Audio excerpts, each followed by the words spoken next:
What's up, guys? Last time I tried to do this, it turned into a really long live stream because it took longer than I expected. But today, we are going to do this again. This piece of crap. The FRX. So we just did a video about this not too long ago. Actually, it came out like, what, 2 or 3 days ago? About this FRX and how it is a piece of garbage. And I saw a bunch of comments. You know, I got over 1,000 views over the last couple of days. And I saw a lot of comments, people saying like, oh, you didn't do it right or whatever. So I read all those comments, and I'm going to do this again and try to show you as I do it. Because I want you guys to see how I'm installing it so that there is no doubt when you're, when you're looking at that other video about how I did it. Hey, Digi, what's up? So we're doing this again. So the FRX, if you didn't watch the other video yet, normally a Floyd Rose system, there's a little cavity routed out here, and the Floyd Rose sits in there, and there's a little block on the bottom of it, and when you use the trim, it moves up and down like this, and then there's springs attached and all that jazz, right? Well, you don't have that on a Les Paul. On a Les Paul, there's no cavity. So they invented this thing. These two holes line up with your posts there, and then this entire bridge, this part right here, rocks back and forth on this base plate, and your spring is right here with this rod. So we're going to install this on this guitar because a lot of people had a lot of things to say to me about how I installed it on the other guitar. So this one is an Epiphone Les Paul Studio. My goal all along since last year or the year before was to install a Floyd Rose FRX on this guitar. In fact, we bought this thing because we were trying to get a trem on this guitar specifically. And this thing is a complete piece of garbage also. I hate this thing. It's stupid. We also tried this. Not on this guitar, but we tried this too. This is a similar idea to the FRX if you look at them side by side. Same idea. You've got a base plate, and then you've got the bridge that actually rocks up and down along the base plate, and there's no cavity. That's basically what this thing is. You decide which of these things looks more ridiculous. I don't know. I don't know who the winner is in that contest. But we've been trying to put a trem on this guitar for over a year now.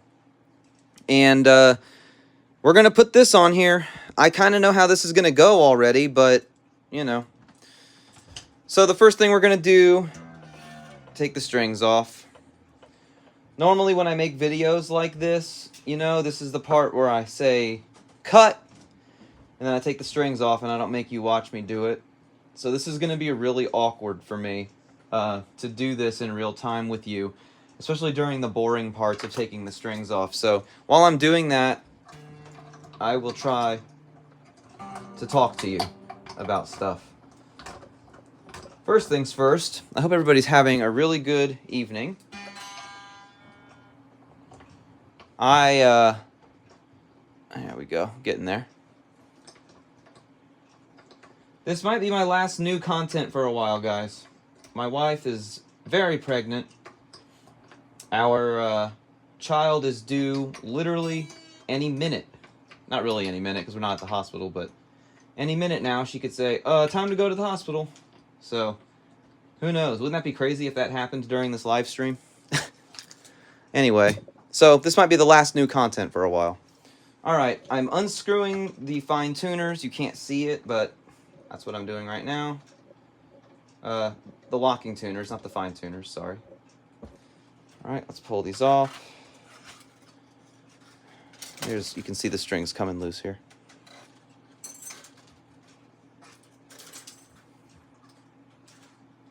Man, I love locking tuners.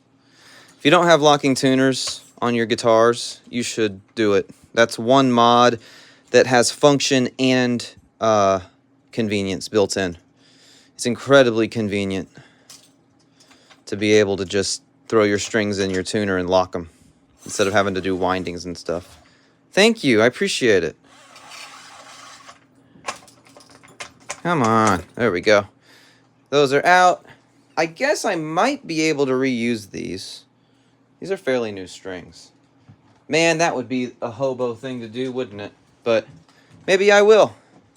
All right, so I'm going to pull this off. By the way, obviously this isn't stock. These usually come on Gretches, and I saw one on Amazon for not very much money. I think it was like 10 bucks. And I needed a new tailpiece on this guitar anyway, because the tailpiece I had, which I think is in this parts drawer, this one, oh man, what a piece of work this is. You guys don't ever have to try any products because I'll try them for you. This is a piece of shit, man. This thing, so this is from Geiger. It's one of the swings and misses by them. I generally like their stuff, but man, this thing in theory is cool, right? It's got fine tuners on it, but holy shit, it breaks strings like crazy. Like crazy. The strings just snap off, especially the B string. And so, you know, this thing was a piece of garbage. So I wanted a new tailpiece, and I wanted a black one. So I got this one. You know, it looks like a Gretsch tailpiece, but it looks pretty cool here. Anyway, it doesn't matter now because we're taking it off. Put that to the side. We're going to take this bridge off also. This is a roller bridge. Ooh. I'm probably going to miss all of this and end up reinstalling all of this stuff. Okay, so now that we've got the bridge off, what do we do now? Well, we remove everything. So you remove these two posts. Man, this is like deja vu. I actually, believe it or not, I filmed all of this already on the Les Paul Standard, the other Epiphone that I've got. I filmed this entire process because I was going to tell you how awesome the FRX was, and it was such a piece of garbage that that video never got made, and I ended up just making the video you saw. So this is the proper how-to video. Okay, so you get some baggies of stuff in your FRX box, which is off camera right now, but here's the trem arm, and then here's one of the Allen wrenches that you need right here. And then this is one of the baggies that you get. So in here are some little pads and some little studs. Yeah, I agree with you. I don't think I'm going to get lucky on this. I'm thinking, okay, maybe there's some truth to some of the things people said in the comments. And so I'm going to try some of them, and I'll call them out as I get there. And maybe it was the guitar. I mean, that guitar, I love that guitar. Actually, I'm going to grab it and show it to you real quick. Here we go.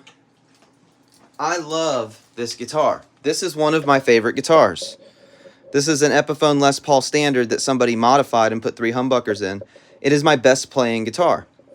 And I thought, let's just have everything. Let's have 3 humbuckers and an FRX. And then we could have a trim, and it'll be awesome. Obviously, you saw how that turned out. So, I don't know. Since it was so heavily modified, maybe it used up all of its mod points, and it couldn't be modified any further or something, you know? I'm kidding, of course. All right, now, I need to get those studs. So there's these little screws in this bag. I'm getting them out right now. You just can't see it. All right, here they are. And these go here. If it'll go in all the way. Let's see. Epiphone and Gibson are different sizes, so they may not fit. And this doesn't look like it's going to fit. So I got to go find the other ones. Give me just a second, and I'm going to grab them. I set them down somewhere, and I don't remember where. Hold on. Sorry. Oh, boy. It's not here. Yeah, I did play it live last weekend. The chat's really delayed, by the way. Sorry about that. I'll see your messages like way, way late.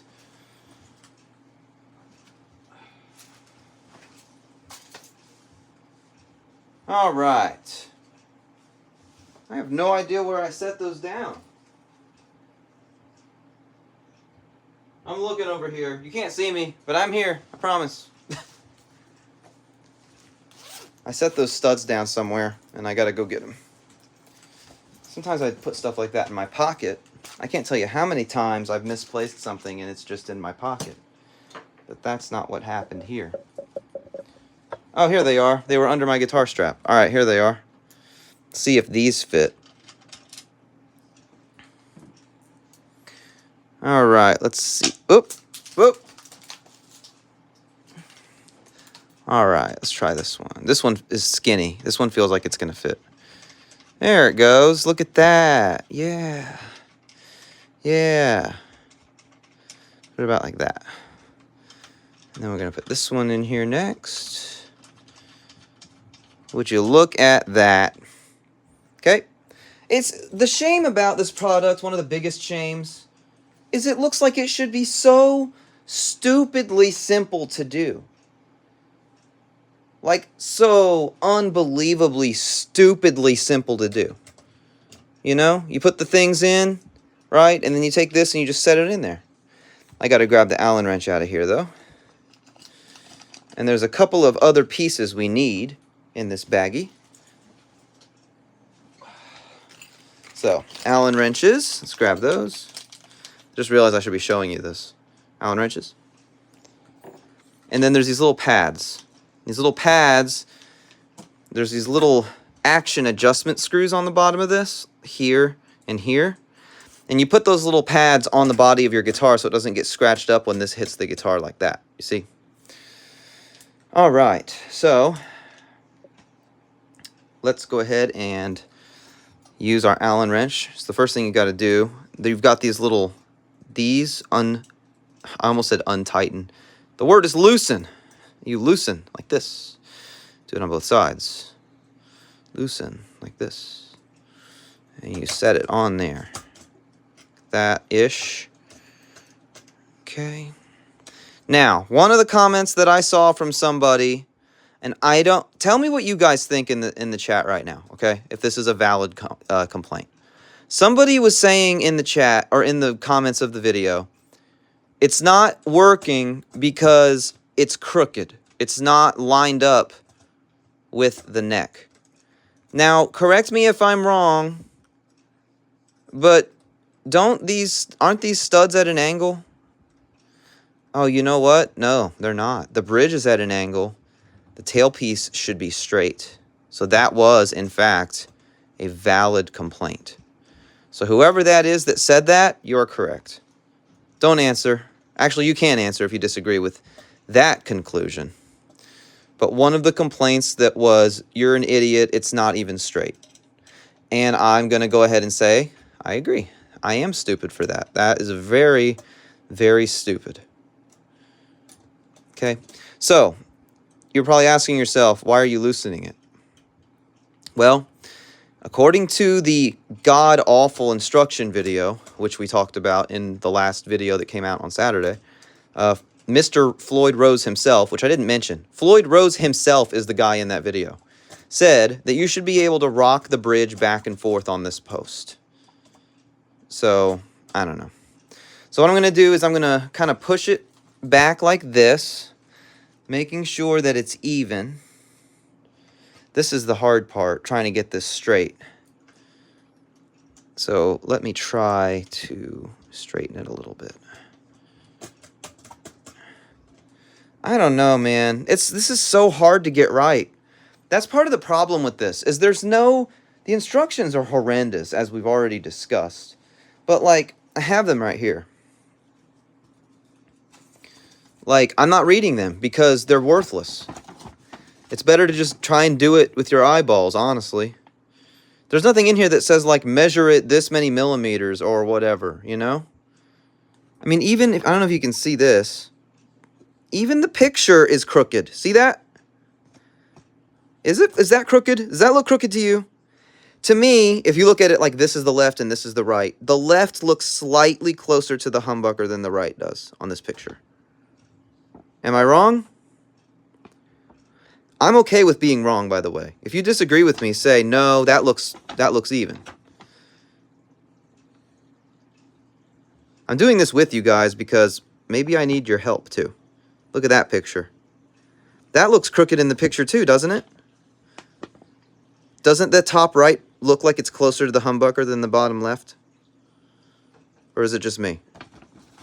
Because that's how it ended up installed on my other Epiphone that I did this on. And if you look at it right now, it's crooked right now as it sits on this guitar.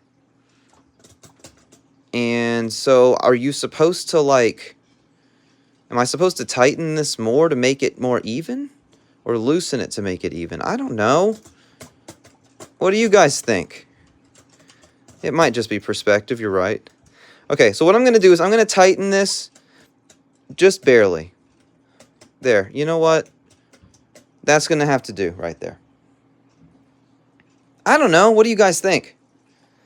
This is one of those moments where this lack of information on this product right now, at this moment, could prevent so many problems for people. But they don't tell you because they suck. Floyd Rose is a shell of a company. Whoever just said Floyd Follies, thank you, because that is exactly what this has become. God. Okay. So I'm going to actually take out these action adjustment screws. I'm going to take them up a bit because I want to be able to adjust. Okay. So my understanding is that this is supposed to be able to rock all the way forward and all the way backward. And the reason for that is so that you can use these action adjustment screws to raise it if you need to raise it, but that it does go as low as it can go, which right now you can't see it, but it is resting on the body as low as it can go right now. All right. All right, so then I'm going to take this out a little bit as well. So here's the idea. You want this to be as low as you can get it with the base of the bridge still touching the body. This is so unbelievably stupid. Like, I'm sorry. But this is so dumb that I even have to tell you that. I hate this product. It's a piece of crap. All right, so now I'm pulling the thumb wheel up because I'm trying to see if I can get this bridge to rest as low as it can go. And then I can actually use the height adjustment screws as intended to raise the bridge up. All right, so that's pretty much as low as it can go at this point. And I can still raise it up a little. They didn't even say, like, again, it doesn't say raise it 5 millimeters from the body. It says to basically eyeball it and make sure that you can move it like this back and forth. How stupid is that crap? What a piece of junk. God, I hate this thing. Okay. Now that we've got it on there, we're going to take these little pads from this bag, okay? See these pads? So you take these pads and you stick them on your guitar. So, one of the pads is going to go under. There's these two height adjustment screws, right? So I'm going to put one underneath each height adjustment screw on the body of the guitar so that it doesn't scratch the guitar when it goes down. Isn't that wonderful for Floyd to provide you? Cheap little pad. Cheap little pad for a $400 product. Oh yeah, this is gonna screw up your guitar. You better make sure you put these things on your guitar or your guitar is gonna get screwed up. Haha. Because we couldn't design a product that doesn't screw up your guitar on top of not working at all.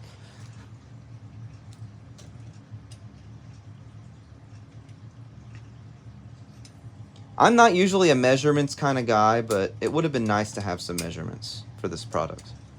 Okay, here we go. So I've got the pad on there. This pad is crooked. That is probably my fault. So thankfully, I think they send you extras. So I'm gonna get one of those extras out of here. They do send you extras. There's 2 extras in here. One of those extras is going to go somewhere else that I'll show you in a minute. as I learned the hard way on my other guitar that I did this on, there's another spot that can really scuff up your guitar if you're not careful. And it is on the underside of this. Let me take this out a little bit, because I want you to see this. This is very important. I doubt any of you will ever install one of these. In fact, please don't. Please take heed of these words. Don't buy this thing. It's a piece of crap. All right. On the underside of this, do you see this little piece right here?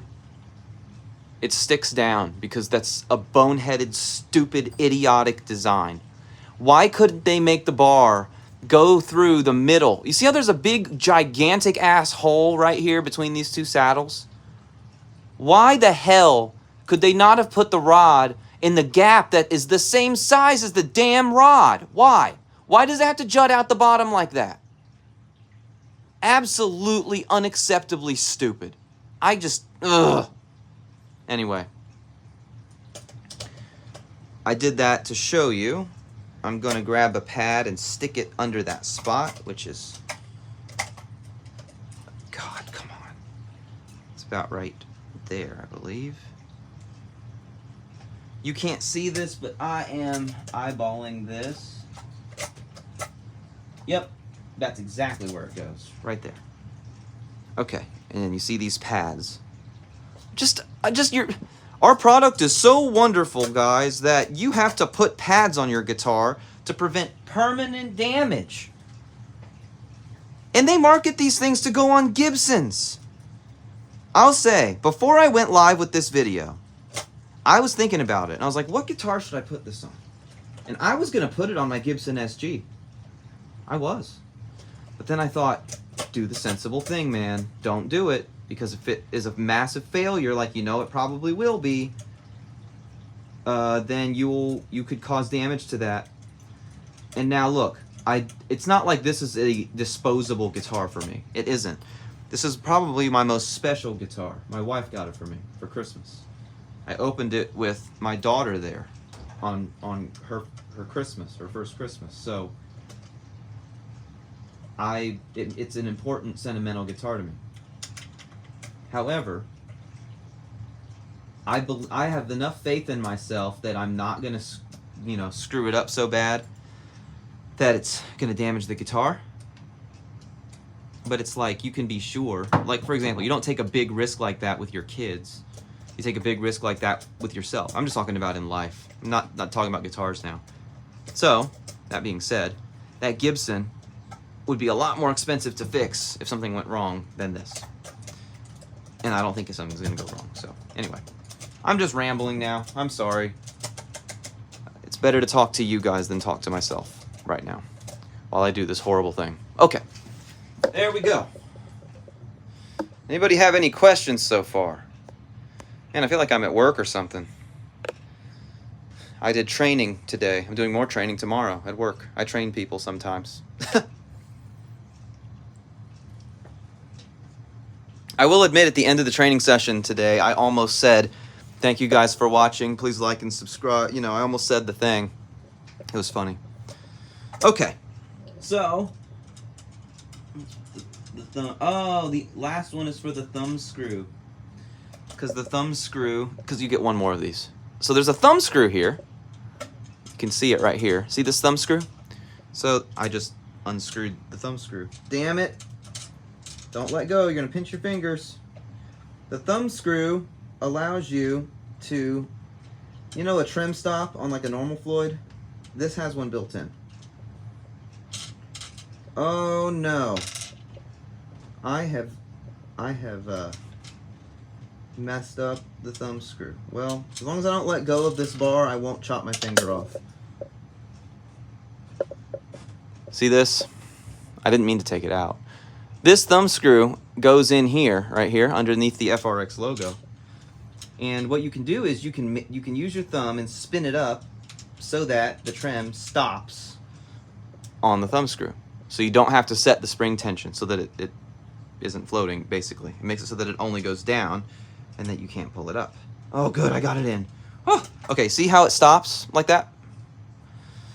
Well, if I screw it all the way down, now the trim can float and it can go up and down. But if I back it out, now it can only go up. Pretty cool, huh? The shame about this thing is I see the potential with it. I really do. This could have been one of the greatest trim inventions of all time. It really could have been, but they boogered it up so bad that... God. Anyway. Okay. So, that's on there secure. It's not coming out. It can rock back and forth as designed. I don't believe the trim is hitting any part of the body. So I think we are good. All right. So, the next part of this is, what I've done is I'm setting the thumb screw, which I'm not going to use probably when I actually set this up, so that the bridge is level with the base plate. Let me move the camera down so you can see this.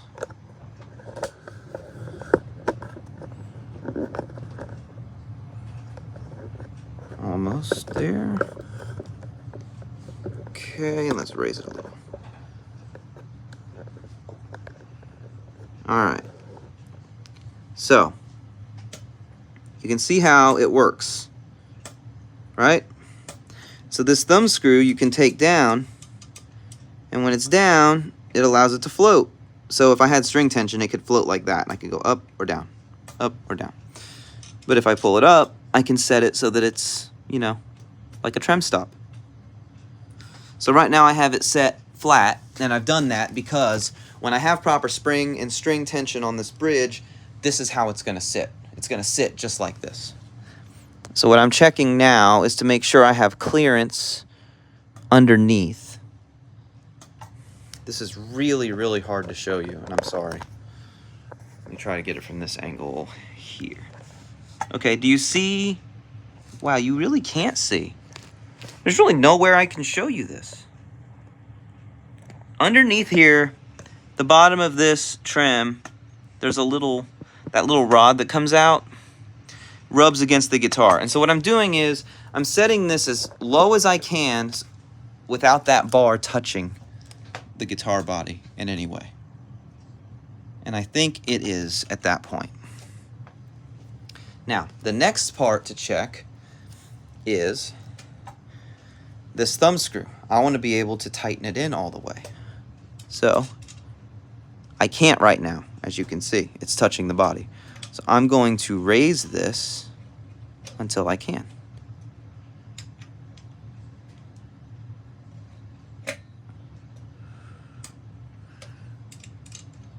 And still can't, so we're going to raise it a little more. Oh no, that's not good. The actual ferrule is coming out. See that? Do you see that? It's pulling the ferrule out of the guitar.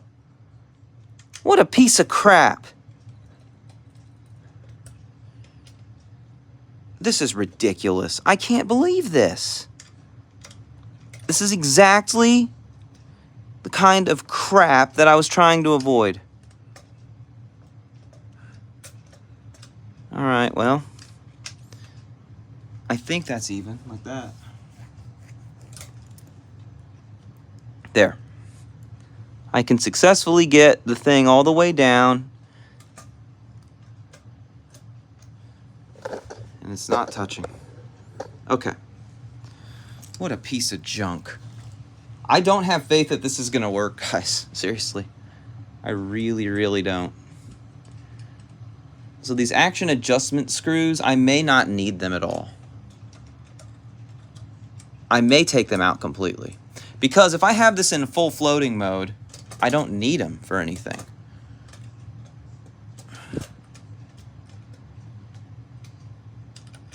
Come on. There we go. Tighten this. And this is not meant to be an instructional video, by the way, so if you're like, wait, I missed that step, you better not be installing this. It's a piece of junk and you shouldn't.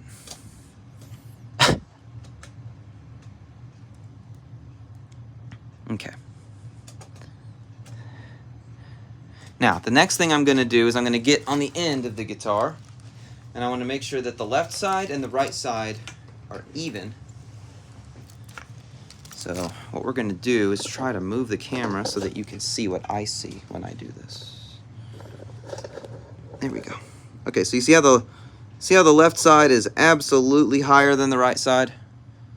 So we're going to raise it until it matches. This is a pain in my rear end.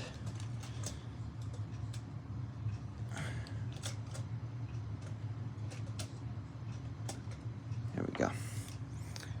All right, let's make sure that it's even on both sides.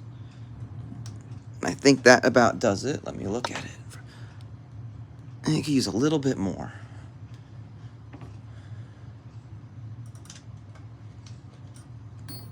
Let's see if that does it. That looks about even. Maybe tighten it a little. Again, non-scientific. I'm doing this installation with my own intuition. I'm not using the Floyd Rose instructions because they suck. Okay.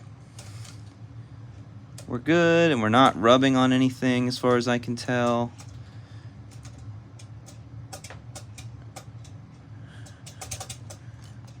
It's tight, but it's not so tight that it doesn't work. You see that? Why does it move like that? Jesus Christ, that's so bad. Okay, whatever. Whatever, that part's done. I have to remind myself not to get angry about this. I have to. I'm doing this for entertainment purposes. I knew this wasn't going to work going into it. I knew it. Okay. All right. Now, let's do the next part that Mr. Rose did not show us in his wonderful tutorial video that he made. That was so wonderful. So the next thing that you do is you string the high E and the low E on the guitar, and then you set your action as best as you can. So I'm going to use the old strings for that purpose. Again, just the high E and the low E. So I'm grabbing, you can't see this, but I'm untangling. They all got tangled together because I was stupid and I didn't separate them. See this mess of old strings?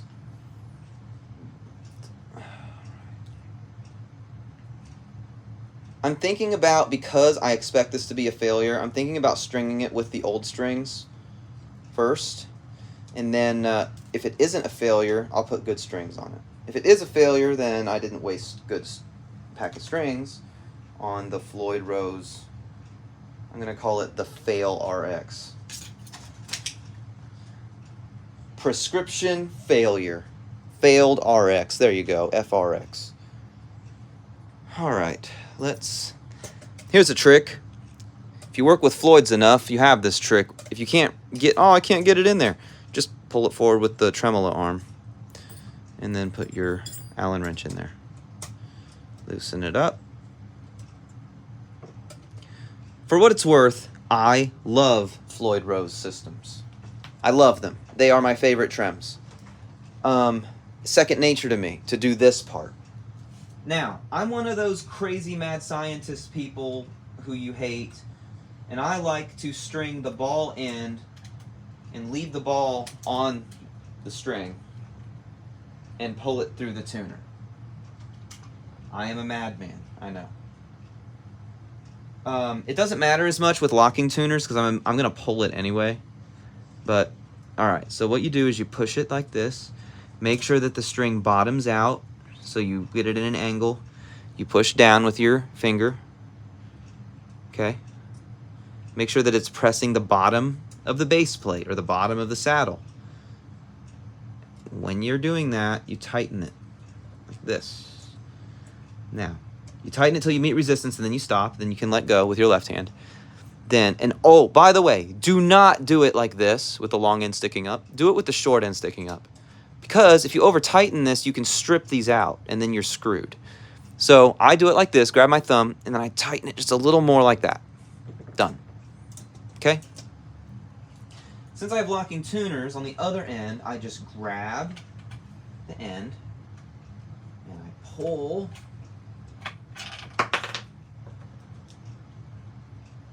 and I tighten it. You can't see me doing this, but that's what I'm doing right now. Okay. Boom. Okay, now I'm going to do it with the low E string. So let me grab that one. We're going to do the same thing.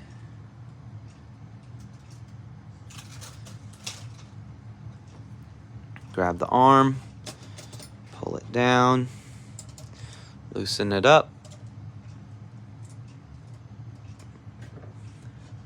Take your string, push it into the saddle, make sure you bottom out. If you're not hitting the back, you're not doing it right.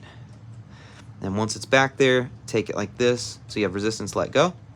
Stick it back in there, use your thumb only and your finger, tighten it. Oh, there we go. That means you're tight enough, but you've not over tightened it, okay? Oh, and since I leave the ball ends on my strings, I messed up. Hold on. You gotta undo it. I did not thread it through the tuner first. Oops. So if you do it my method, and you thread it where you leave the ball attached to the string, then you have to make sure you thread it first. You can't thread it after the fact. All right, pull it down like this. Grab your Allen wrench, tighten it. This. Okay, there you go. Put it back, let go, put it in there, grab with your thumb, turn it. There we go. Okay, now I'm gonna pull it, and I'm going to tighten it.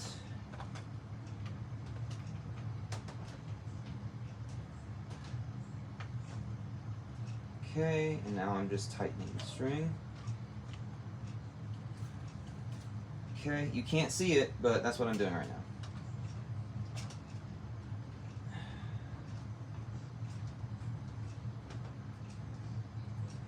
There we go. Just tightening the string.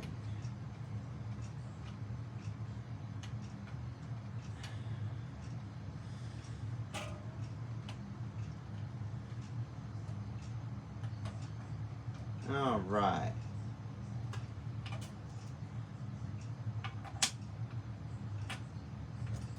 And I have a roller nut, so I have to do this kind of weird. So because I have a roller nut, the nut will fall off if I'm not putting pressure on it. So I have to hold it really weird. I have to hold it down with my palm while I tighten the fine tuner. And I'm so sorry that you can't see this. I realize that that's not very helpful or convenient for you to not be able to see that. I'll be back with you in a moment once I get these strings in. It's one of the quirks with this guitar and the parts that I've chosen for it. I've made my bed. I'm going to sleep in it. There we go. There we go. You can already see the string is touching the pickup, which is really funny.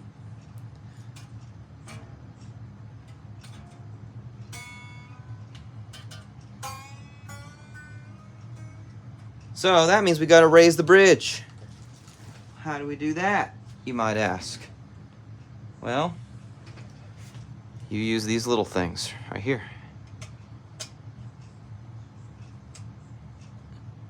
And when you do this, it raises the base plate up. I think just about like that should do it. There.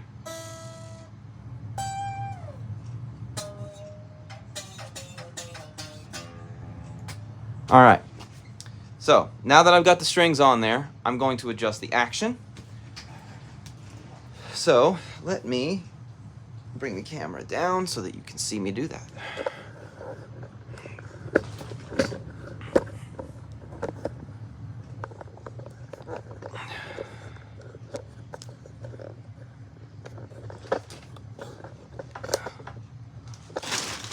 hard to find a place to put all this crap, you know?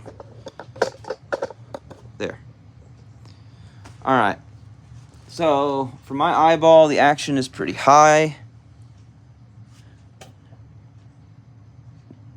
And I'm going to actually, like I did earlier, I'm going to raise this little thumb wheel until the base plate sits flat, as it's going to be when it floats. Again, there's that thumb wheel. You can see I've raised it so that it's sitting pretty much parallel to the base plate. It doesn't look like it in that shot, but it is parallel. Okay, once it's parallel, I'm going to now adjust the action down using my eyeball here. This whole thing is like just a stupid, nuanced process. I hate it. It's totally stupid.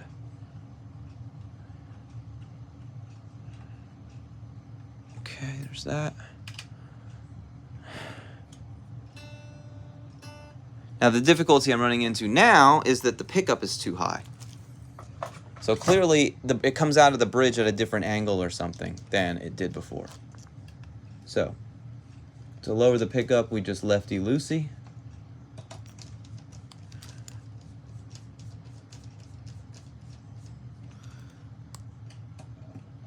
Like that. That should be good, I think. Yeah. That'll work there, and then here. That'll work. All eyeballing it. Okay. Now I've got my tuner. I'm actually going to tune it to pitch and check and make sure we don't have any dead notes.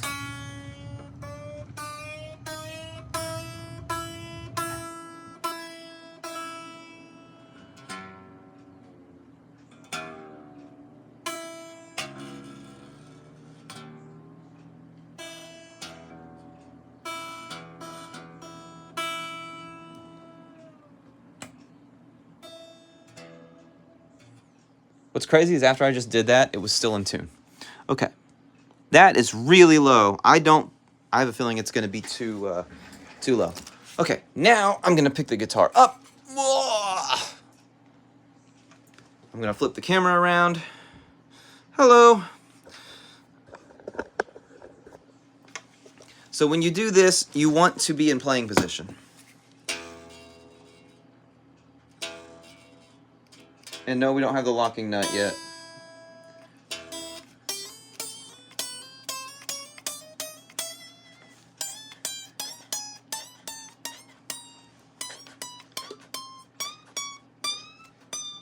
That's my action check, okay? Do you like it? My action check is, I get it as low as I can possibly get it with my eyeball. Then I take my finger and I bend every note.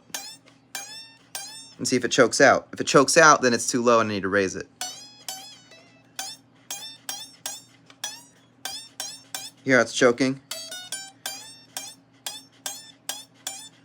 So that means we need to raise it. I told you, I'm not scientific at all. So raise, give it a couple of turns, like that maybe.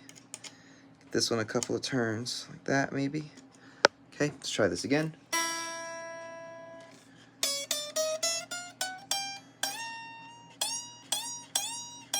Then it's not.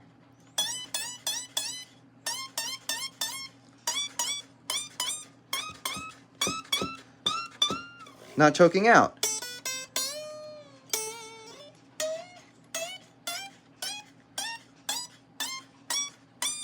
That's how I check action. Sorry, I accidentally hit something on my phone. You guys still there? Hello? You still there? Sorry, I accidentally left. Okay, that's how I check action. It's stupid, but that's how I do it. Now we gotta check the bottom. Do the same thing.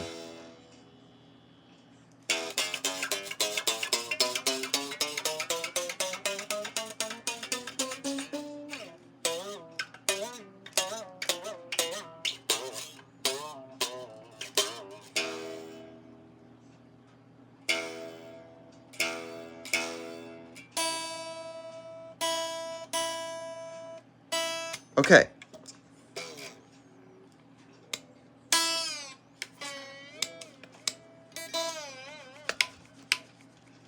You can actually hear the nut moving. This is funny.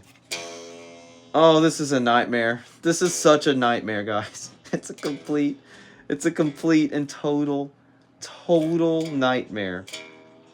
The main reason it's a nightmare is because I have this nut, this roller nut, and the roller nut just kind of sits there.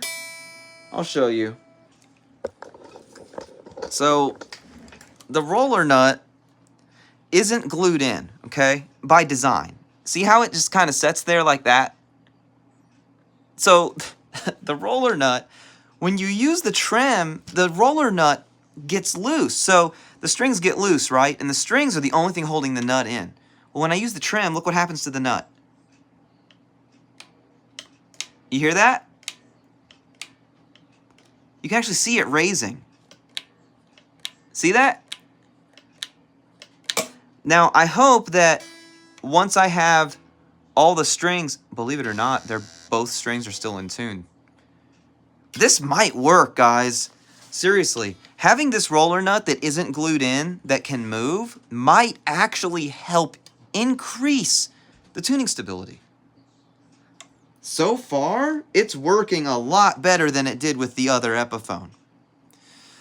Okay, so we've come to a crossroads in this process, and I want to ask you guys your opinion on this. Let me get this open, make sure I can see you.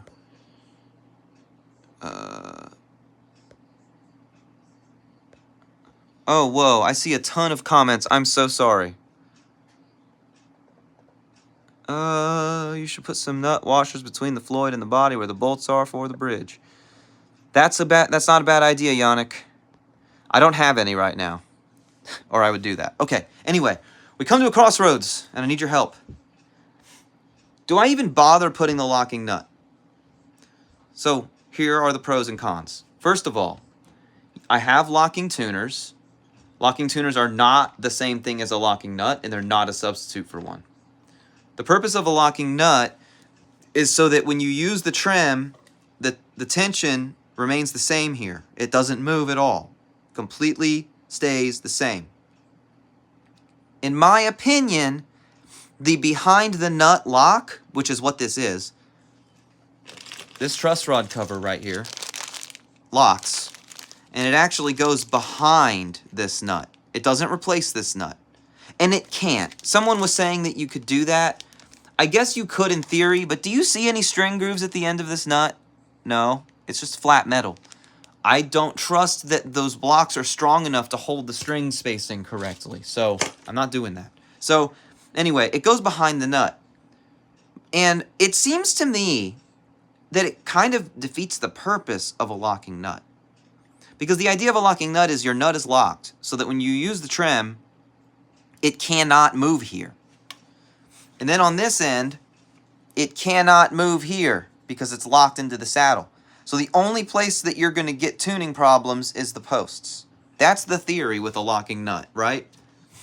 But when you put a locking nut behind this nut, what's the difference between a locking nut behind the nut and locking tuners? At that point, my argument is little to no difference. All you're doing is cutting the distance between the tuner and the nut if you have locking tuners. Because if you have a locking nut right here, the distance is really short, but the string can still move back and forth along this nut and get stuck on one side or the other, right? Which is the problem that a locking nut is supposed to avoid. If you took the locking nut out of this equation and the string went straight to the tuner, if you're using locking tuners, it's exactly the same premise. It's locked here, but then it can still move back and forth here. Now, it can move more because there's a bigger distance, especially with these strings up here, but I would think that maybe the difference is minimal. What do you guys think? I'm really curious to know your opinion on that. I'm going to wait and make my decision pending what you say.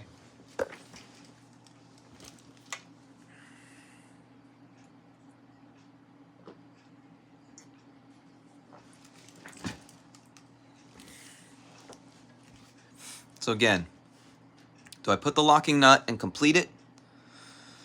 Well, I will tell you why I have any reservations at all. Try without first. That's a good point, because if I want to install it, all I have to do is, yeah, all right, I'm going to go with you guys. I agree. If I did want to install it, then all I have to do is loosen the strings, and then I could literally just slide it in there. All right, we're going to try it without. So let's get the rest of the strings on. I can't wait. I think this might work this time. I'm starting to get optimistic. And this is why I got so pissed off last time. Because the appeal of this product is so great. Like, it is so cool. Like, it is objectively cool. Someone in my Discord, in the Big Jake Discord, said it best. He said, when I showed him a picture of the other guitar, the 3 humbucker guitar, he said, that is the guitar equivalent of a guy who drives a lifted Dodge Ram. And he's right. This is an excessive, hilarious piece of hardware. It's hilarious. It's so big. And it feels decent to use. It can. Like right now, with 2 strings only, right? As we add strings, it's going to feel different. But right now, it feels amazing. Feels amazing. And it's holding tune decently well, too. And so, like, at this point of the install last time, I was like, oh my God, this is so awesome. I'm so excited. This is going to transform everything. And then I finished it, and it was just a god-awful mess. And literally, my back hurt so bad. I don't know if you guys have done this before, but you either get a new guitar, or you get a new trim, or you get new tuners or something, and you sit down with your guitar, and you got to stretch the strings out, and you got to tune, and retune, and retune. And it keeps going out of tune, and you keep tuning it, and you keep tuning it, and you keep tuning it, until your back literally starts hurting from tuning the guitar. Your neck starts hurting from looking down at the headstock. It got to that point with this guitar. I don't know if you guys experienced that too, in your guitar world and in your guitar lives, but that happened to me with this last time. Very frustrating. Okay, let's continue this installation. So we're now going to put the rest of the strings on. So you can't see it, but that is what I'm doing right now. I'm going down to the end of these locking tuners, and I am pulling the strings through.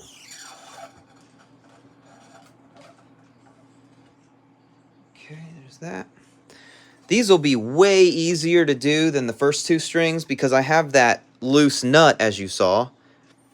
I won't have to screw with that anymore because now there's enough tension from the 2 outer strings that it'll stay put. Okay, so again, you push it down like this, grab your arm like this, tighten it like this until you meet resistance, then flip it over again, use your thumb only and your index finger and turn it some more. Boom. Okay. And then with locking tuners, let me raise this so you can see it. I might be able to get like a down the line shot of this so that you can see the whole deal.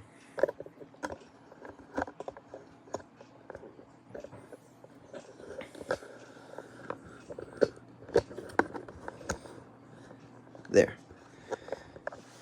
Will, I would say that, yes, in theory, it could prevent it, but I'm going to say it won't. And the reason I say that is when you use the trim, it loosens and slackens all the strings. So while you will have some tension down here, it's going to be dramatically lower than, because I mean, you're only cutting the distance in half between the 2. I agree with you that it will make it better. I'm thinking that it might not make enough of a difference. And I could be wrong, and if I am wrong, I will certainly install that locking nut. Okay, go. Now, they say never to tune your guitar on the bench. Tune it in playing position. But for the purpose of getting it set up and right, I'm tuning it in playing position right now. If this works without the locking nut, I'll be really excited.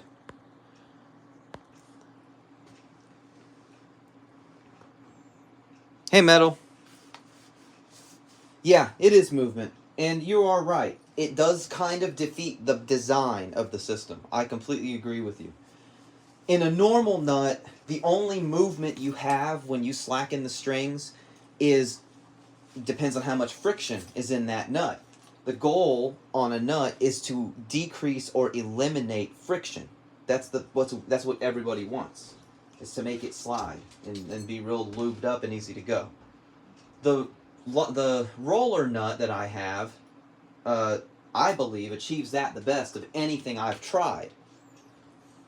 So it's totally free. It can move however much it wants to, up to and including the entire nut moving. And it has these little divots built into the plate so that when it moves, it returns back to where it started from every time.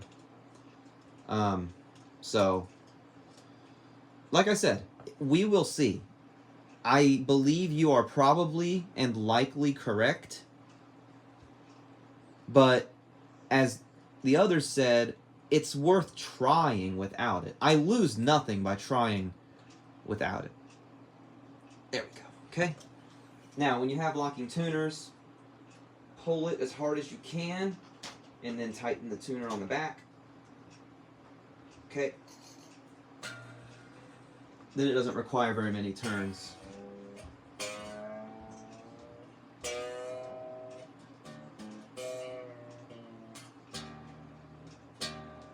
It looks like, yep.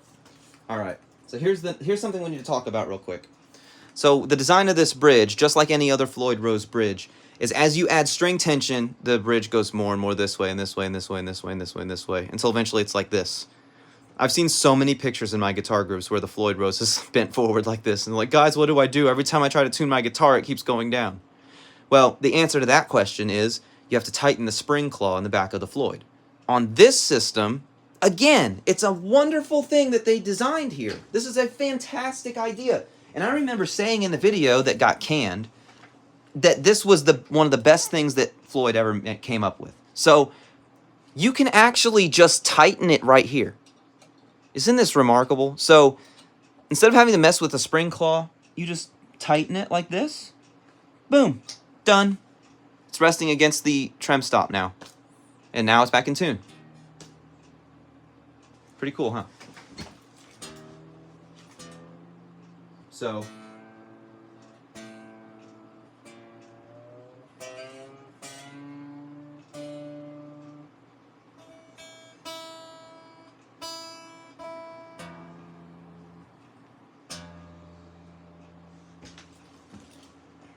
let's see, are we having problems again? I think we might be.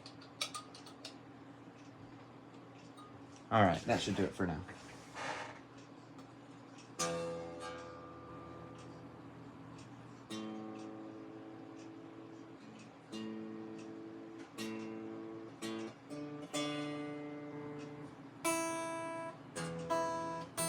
All right, we're almost done. Almost there.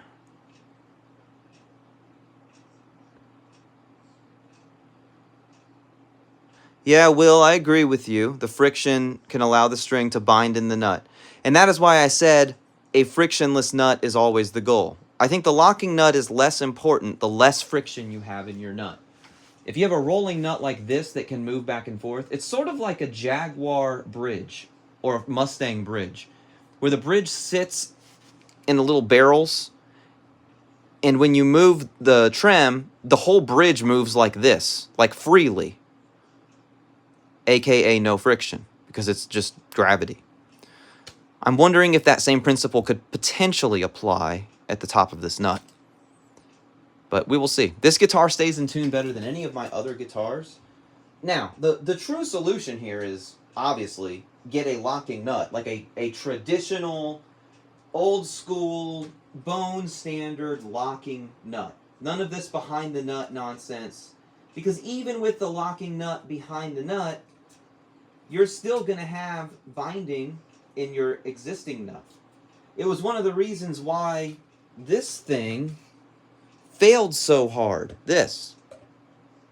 Because these shipped with a nut that locked behind the existing nut on the guitar. And that's one of the reasons why it's failed so bad, was that the tuning was not very good on it, tuning stability, because if it bound in the original guitar nut, it didn't matter if you were locked behind it or not. because if it bound in that nut, you were screwed either way. And it kind of defeated the purpose of a locking nut. So the answer here is, if you want to use the FRX and you're good with woodworking, route out and cut out and whatever you got to do to get a standard traditional Floyd Rose locking nut on your neck. The problem is that this product is marketed as a toolless, reversible mod. Well, not toolless, but it's a reversible mod that doesn't require much, if any, modification besides a couple of screw holes.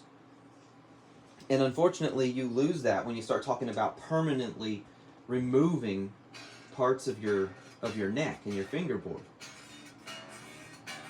So that's why I don't think that's an acceptable solution.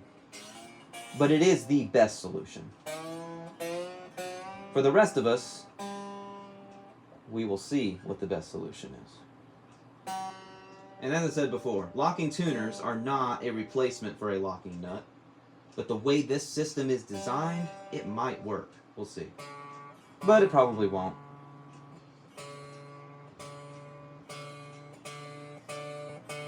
I gotta check and see if I am raised again. So it's time to tighten the tension spring again until it touches. There we go. All right.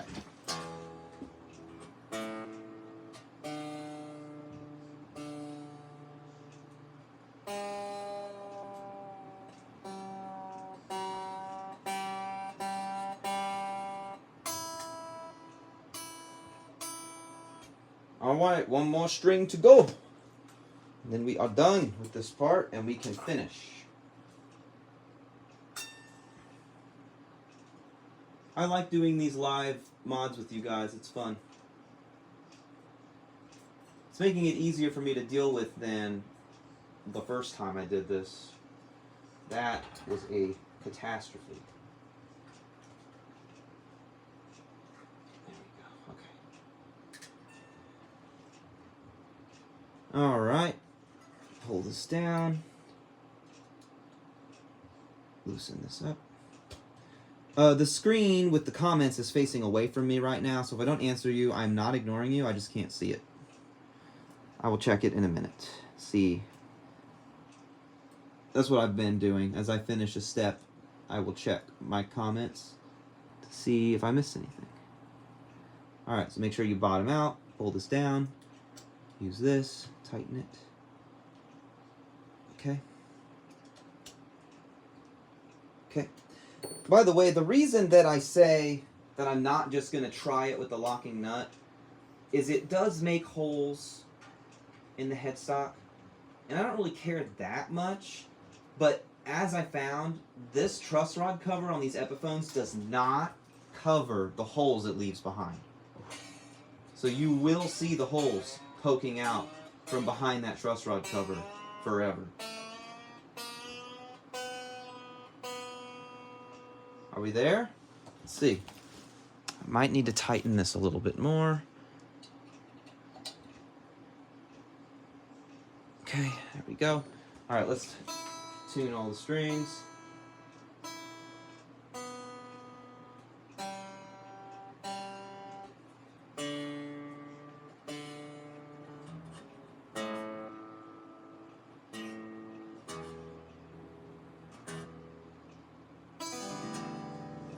All right, let me check my comments.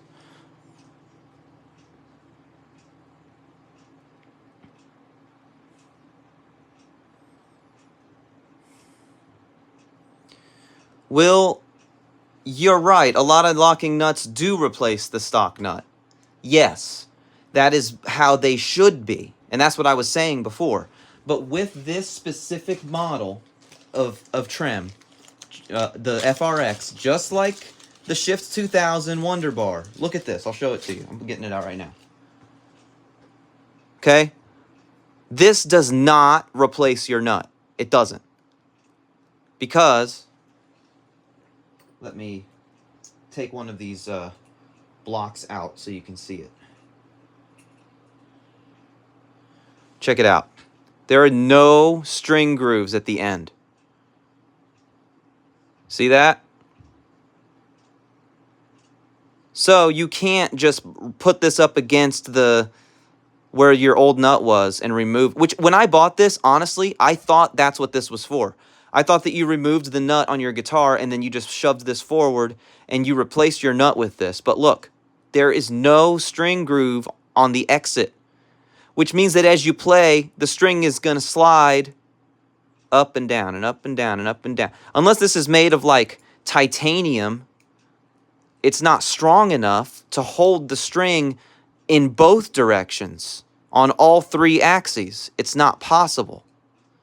So that is why this has to go behind your existing nut. And that's why everything that I've said the last 15 to 20 minutes is what I said. Because this goes behind the nut. So it's irrelevant about the movement and all that stuff because you're still going to have it with this. I don't know why they designed it that way. In my opinion, that's absolutely batshit crazy that they did that. Another failure by Floyd Rose. This should have been a truss rod cover replacement that replaces the whole nut. Why they decided to make it a behind the nut solution, I have no idea. That is absolutely unacceptably stupid. Not to mention, look at it. This is super light and thin, and it almost feels like I'm going to cut myself from the cheap, flaky metal they used to make this.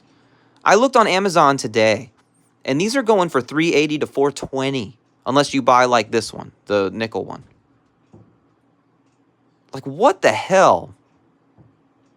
Unacceptably stupid. So anyway, Will, that's why I keep going on and on about that, because this does not prevent movement. Most locking nuts that make any sense would.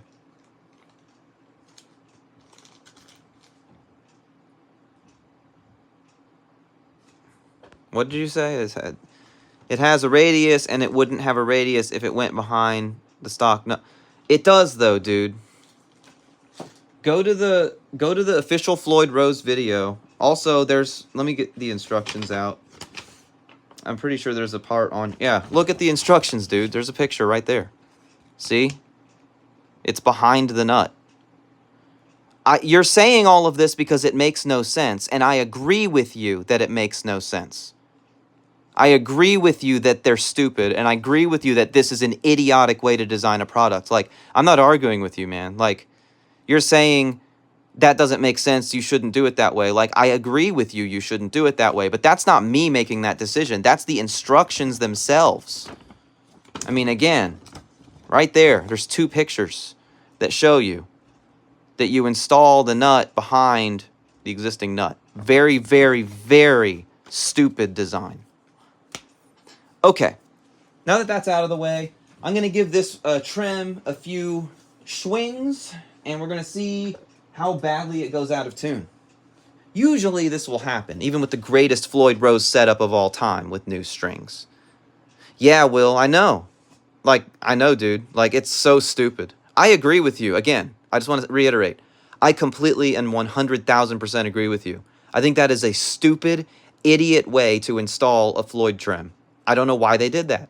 What do you guys, everyone else, do you think there's a reason why this doesn't have a complete nut replacement? It's so dumb. Jacked, you have told the future, my friend, because that is exactly what we're going to do. That's how we're going to get this to float. But for now, let's see if this is still in tune. So first, check that it's in tune, and then we're going to use the bar a few times, and we're going to see if it stays in tune. I doubt it will. All right, ready?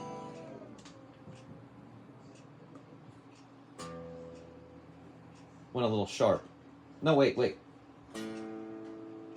No.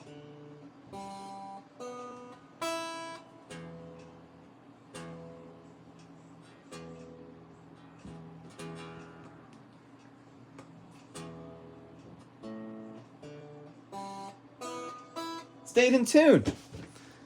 Okay, at this point, unless... Well, wait, there's one other thing to try. Oh, all right. Let's get it floating first, and then we will talk about what I was going to say.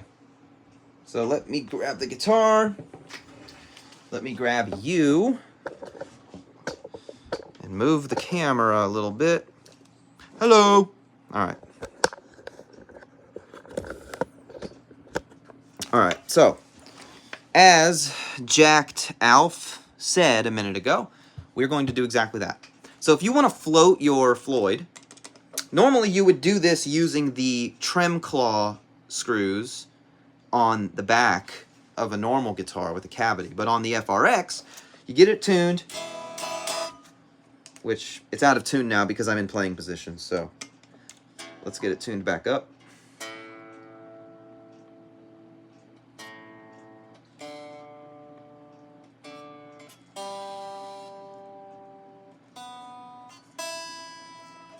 And once you get it tuned, I'm going to get rid of the thumb screw.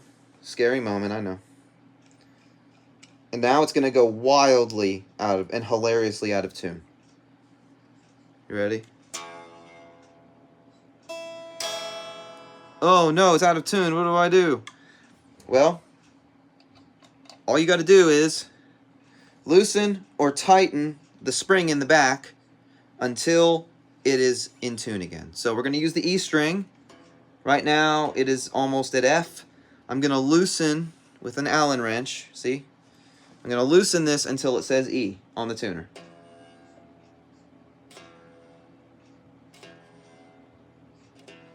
On a normal Floyd, you would do this by loosening the screw that holds the trem springs in the back.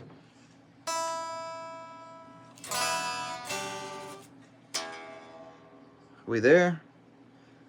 Oh, we went too far.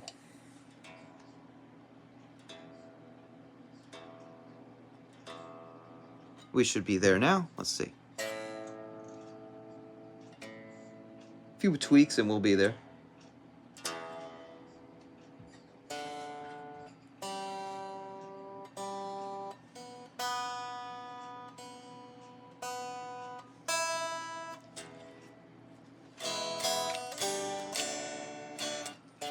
Something went out.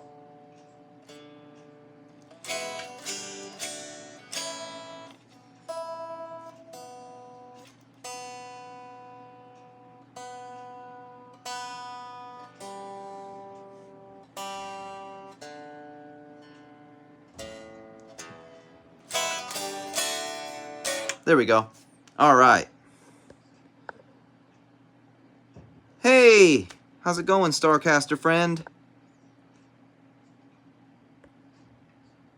Yeah, Will, you're right. Okay, let's see if this will stay in tune.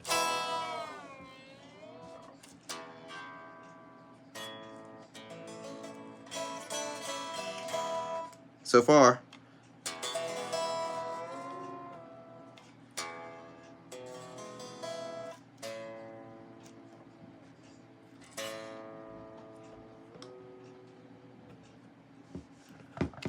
So, I have a friend who told me what I'm doing right now. He said he had one of these, and he had to do this like 200 times, what I'm doing right now.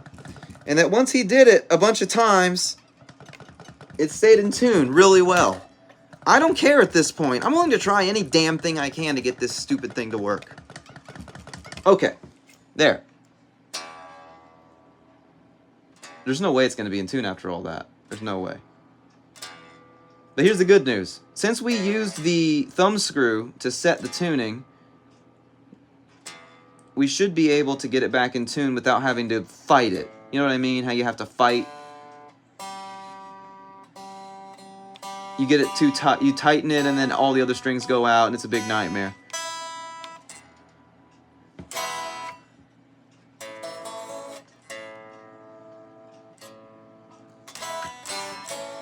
All right, let's see if it's in tune now. In tune.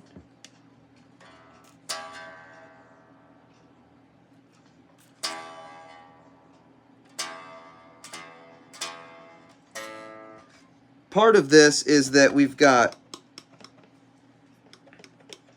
new string. Well, not new strings, but newly installed strings. So I'm doing this thing again, by the way.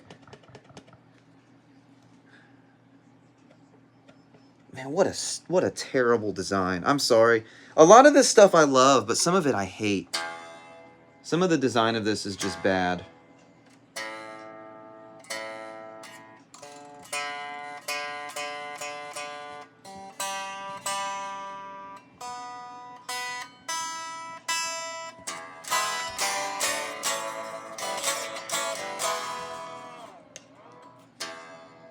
Still in tune. How about up?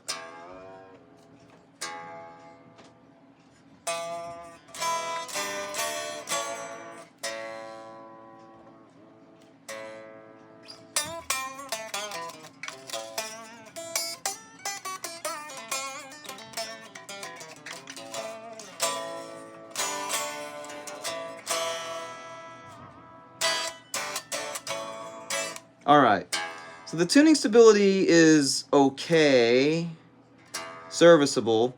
Of course, I'm also using a clip-on tuner, which is not good if you're trying to get an accurate reading. So, I've got my pedal board right next to me. I'm going to scoot over to the other chair, that chair, and we're going to do this. Let's do it, man. This is a moment of truth. Let me get up.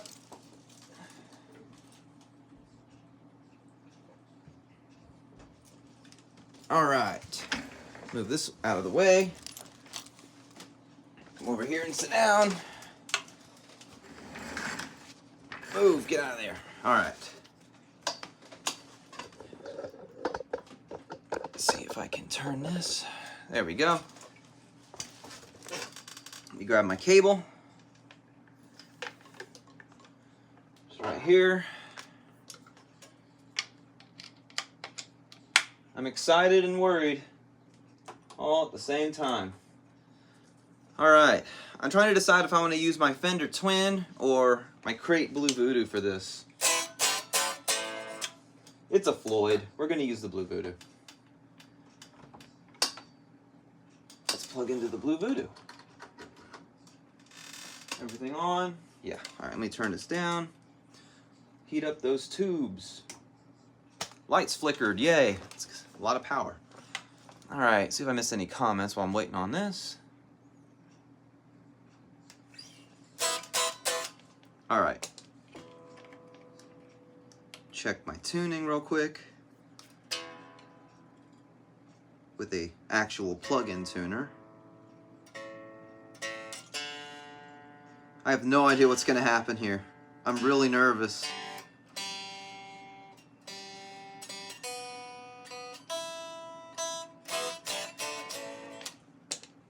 All right, let's turn it on.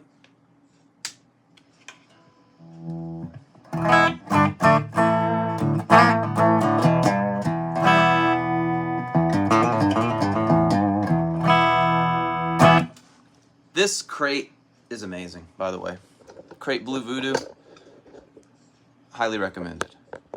I'm going to try to rotate it so you can see me a little bit. Maybe not. Oh well, you don't need to see me. All right, let's turn on some effects.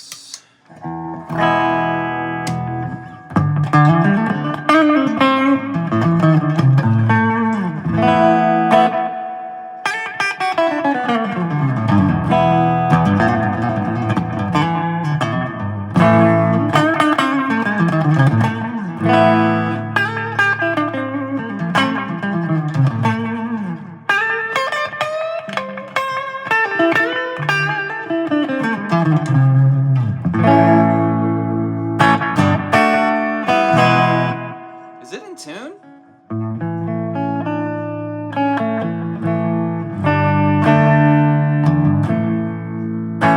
So from that little bit, it appears to be. Yeah, my floor tuner says so too.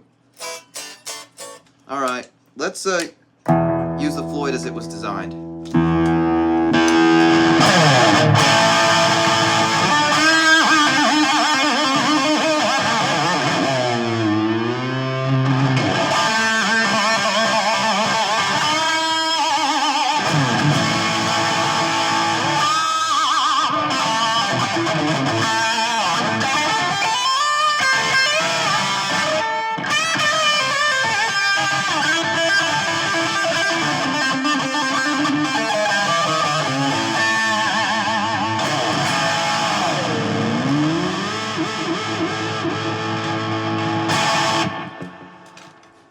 All right, after all that, let's see if it's still in tune.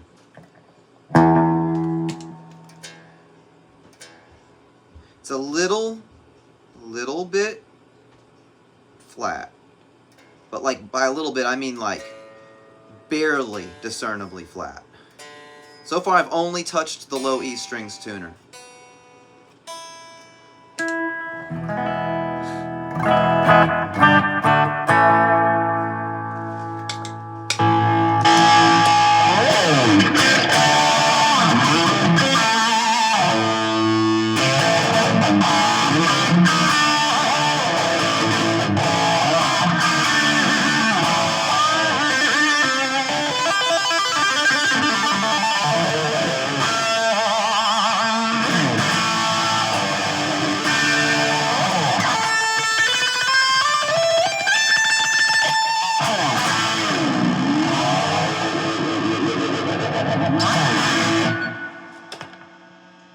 I don't know. Is it in tune now? Probably not.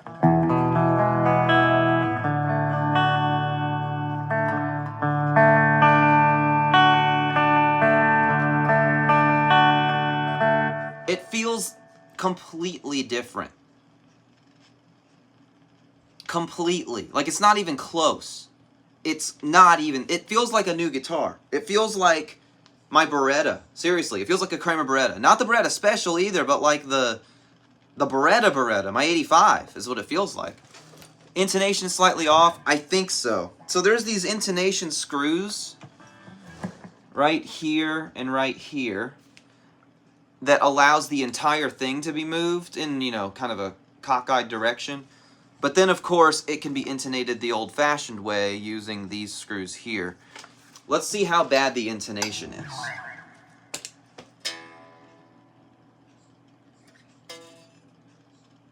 So that one's good.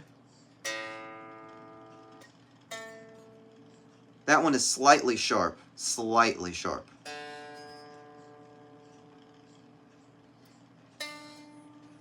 That one's also slightly sharp. That one's just right. Slightly sharp. Slightly sharp. So it would appear that if I pulled this entire bridge back just barely this way, just barely, which I believe I can achieve by loosening this post Allen head, I would pretty much be there. Because this one's fine. And if you remember, this whole thing's at an angle. So this was slightly sharp. I'm sorry, this one was fine, this one was fine. Slightly sharp, more sharp, more sharp, more sharp. Well, if that's the case, then the whole thing just needs to be rotated, which lends credence to the guy who said it looks crooked. Bingo. That's why we have an intonation problem. But I don't know. I'm kind of at a loss for words. I thought this was going to be a massive failure and that I was about to take this thing off. But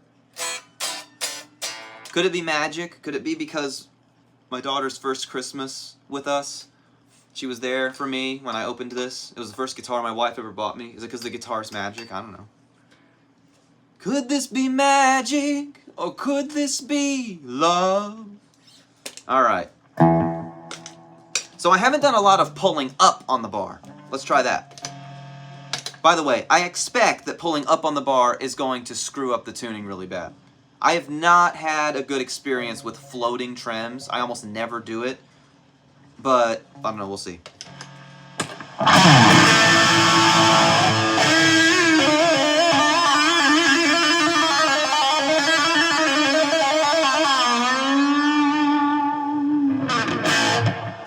That was nothing. Let's do something else.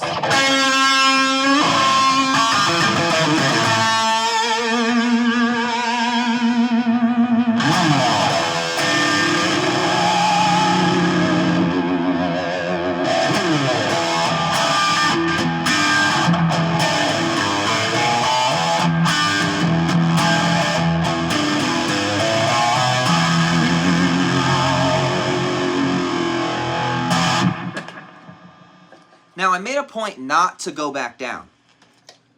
which we'll get into that in a second. I have a solution if the tuning's really bad. But a lot of times with the trims, I find, you go one way, it works great. You go the other way, and it poops all over your face.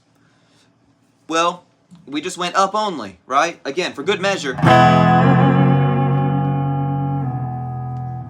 Let's see. Are we in tune? I'm going to guess we're sharp.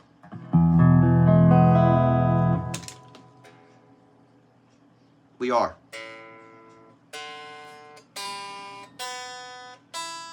We're sharp, like really sharp. But I guarantee you, as soon as I push this back down, we won't be anymore. Ready? And now we're back to normal tuning. So, that brings an interesting... Let me move this up. I'm tired of looking like that. That brings us to a very interesting problem that I've had with a lot of different trims. I've had it with most of my Strats, but I've managed to fix them. We're going to brainstorm this together. I want to show you how I fix it on a Strat, and then we'll figure out how to fix it on here if we can. So, here's a Strat-style guitar, okay? This is my Annihilator that I built out of all the extra parts I've accumulated over the last few years. And we had that problem on this guitar. And I could not, for the life of me, get it to stay in tune when I used the trim. I would do a bend, which is the same thing functionally as pulling up on the bar, and it would go sharp, and when I pushed this down, it would go back to normal tuning. So I fixed it. The 6 screws in the trim here, I backed out all of these middle screws a lot, and then I backed out the 2 outer screws a little, so it essentially turned it into a 2-point tremolo with 4 extra screws in the middle, just in case something goes horribly wrong. And when I did that, it fixed the tuning problem with bending and using the trim. The problem with trying to use the same logic on a Floyd is the Floyd already only has 2 points. It's already a 2-point trim.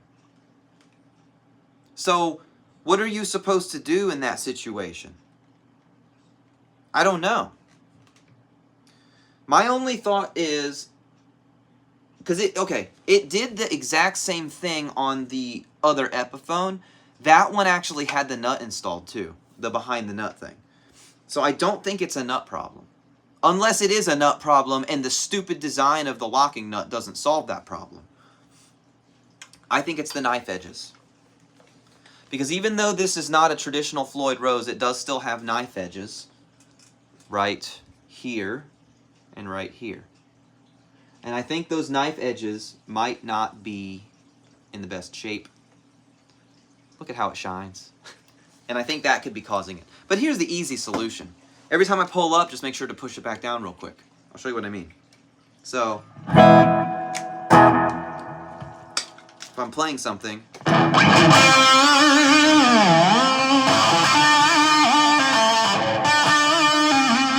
just as you're using it, just make sure to push it back down again. If pushing it back down again is all it takes to fix it, just push it back down again. Simple. Why are we buzzing?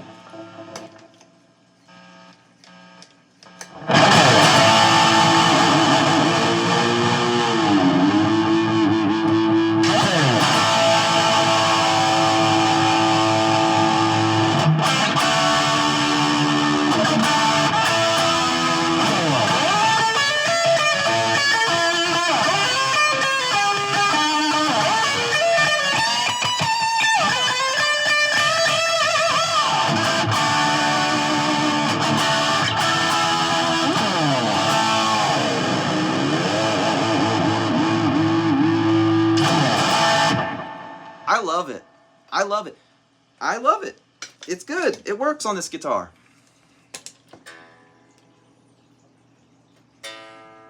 And we're still in tune.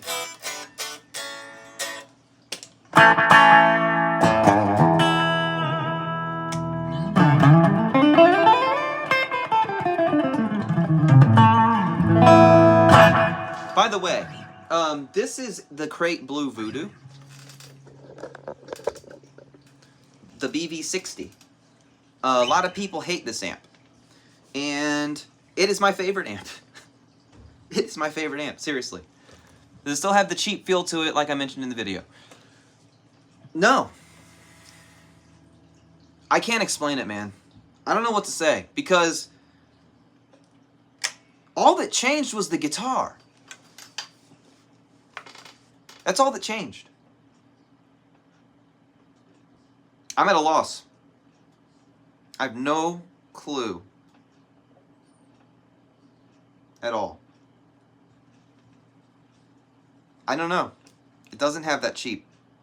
Oh, and it's not making that noise anymore. Remember how, if you watch the video, how I was saying that it was making a creaking noise? It's not doing that now. At all. It's totally silent. Turn it up so you can hear. Turn on the tube screamer so that you can hear better.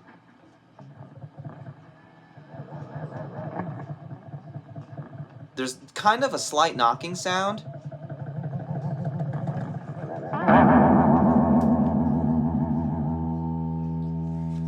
But other than that,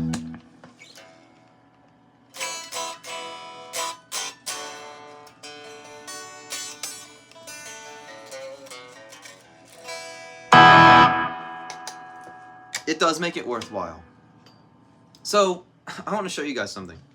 So just the other day, I got a new amp. Right there. That is a red knob Fender Twin. It has been my dream amp forever. Forever. And I got it, and I was so excited because I finally had one. And, you know, I was playing it, and I was like, man, this does not sound very good with overdrive. And I had to keep reminding myself, that's not why you got it. You got it for the unending cleans. This crate, I can say the opposite thing about with overdrive. So what's crazy is, as fate would have it, I got this crate, and I'm going to do a video about this eventually, but I got this crate, Blue Voodoo, it's all tube, and I had it on stage, and it literally blew up. Like, it blew up and exploded. I took it to this amp tech like 6 to 8 months ago, and he had it, and he fixed it up for me. And when I got it back, the reverb didn't work. And he said, hey, I know the reverb doesn't work. It was going to cost you an extra $300 because of all the different parts it would need. I figured just to give it back to you, you could buy a nice reverb pedal for that. And I thought, whatever, sure, fine. Come to find out, the FX loop and the reverb are on the same part of the board that broke. So I have no FX loop. That is like a major, major problem, I thought. Because I look down here and I have all these time-based and modulation effects on my board that I like to use. Luckily, I always run my wah, my phase, my flange, my chorus, my tube screamer, my distortion, and everything else into the front of the amp. So that wasn't an issue. The big issue was delay and reverb. I didn't know what I was going to do because I love the distortion channel on this amp. In fact, let me play it for you real quick and show you what it sounds like. So here it is clean.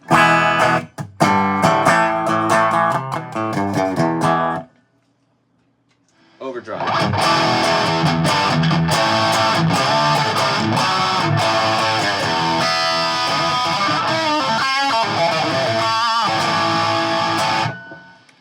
That was one of the main reasons I bought the amp.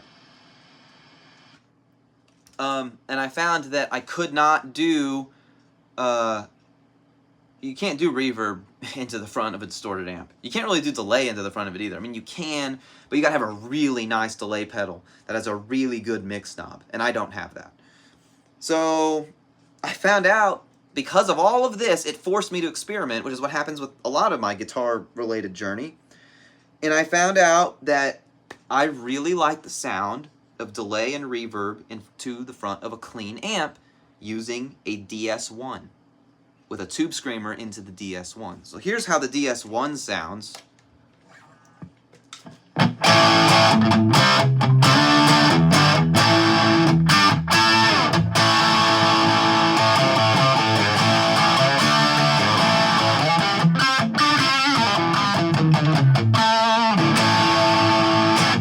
I really liked the way that sounded a lot.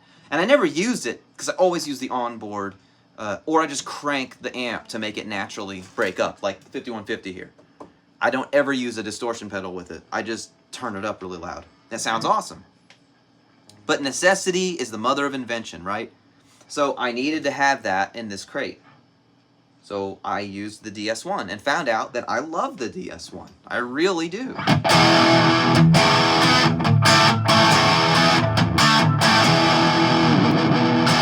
So I thought it's not quite meaty enough, but can I run the delay and reverb into the front of this clean amp? Well, as I found out, this amp has almost infinite headroom.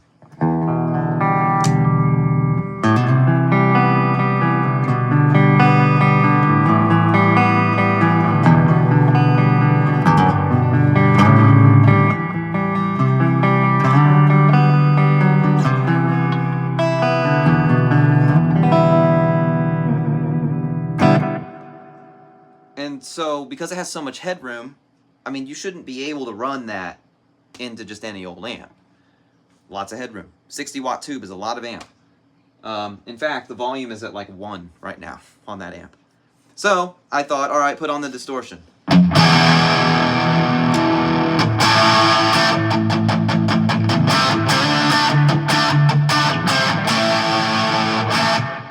I love the way that sounds. It sounds awesome.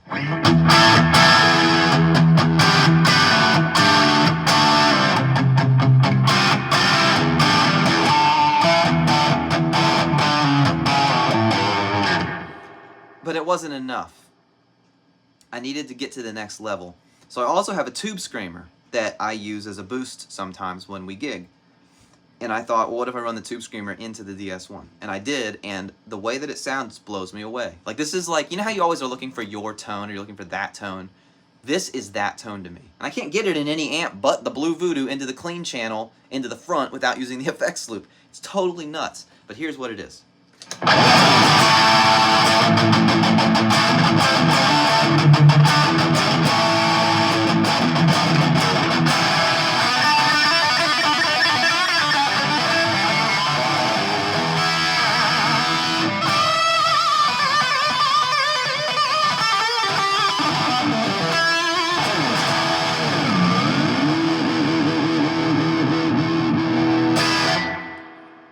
Crazy how that kind of stuff happens, right? By the way, I want to mention again, I'm forgetting that this is even here. It just works. It works, guys. It works. It works. It works. It's in tune.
I'm at a loss for words. I did not think this was going to work. I really didn't.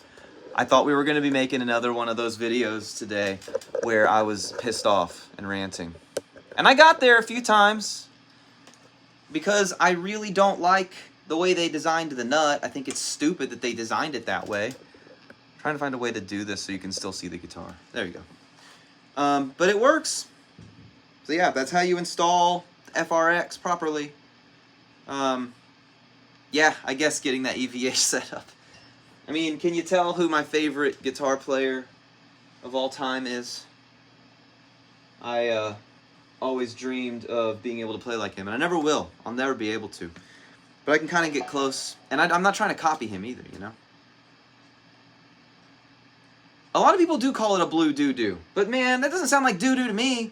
This thing is awesome. Now, it did blow up. So that will always be a mark against it forever for me. Because it did, in fact, blow up. There are amps that are almost 100 years old that never blew up. So the fact that it blew up is not a good mark for it. I can't say it never ever did anything or had any problems for me. But I love the way it sounds. And I love that everybody hates it. I really do.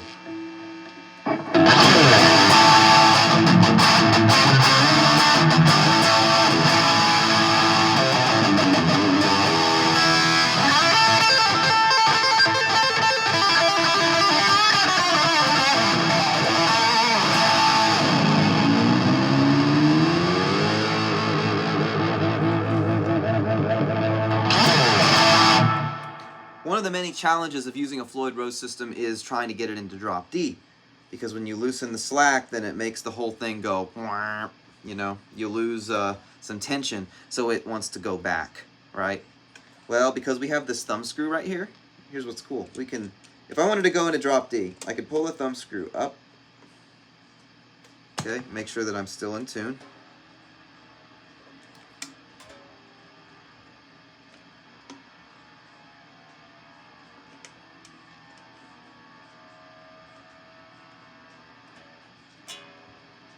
Wow, that is not true bypass because I'm hearing it through the amp. Anyway, I need to tune a little bit.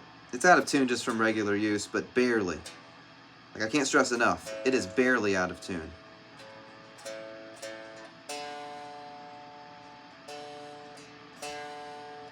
It is a normal amount out of tune, I should say. It's not wildly like the FRX is a terrible piece of crap out of tune. Anyway, take the thumb screw until it's just touching.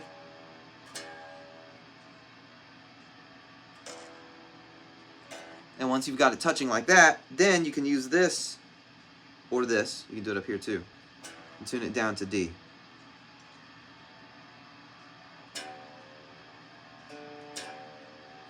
And since you are using the thumb screw, it should be in tune.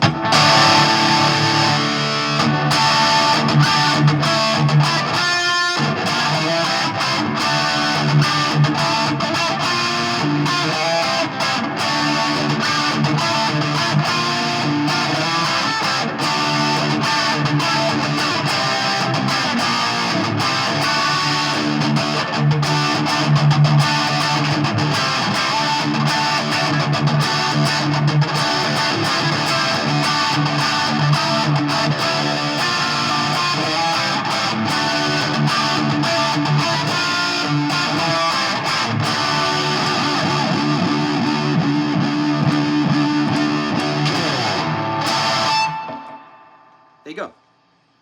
And then, once you're done with your drop D session, put the thumb screw back down, open up your tuner, and tune it back up to E.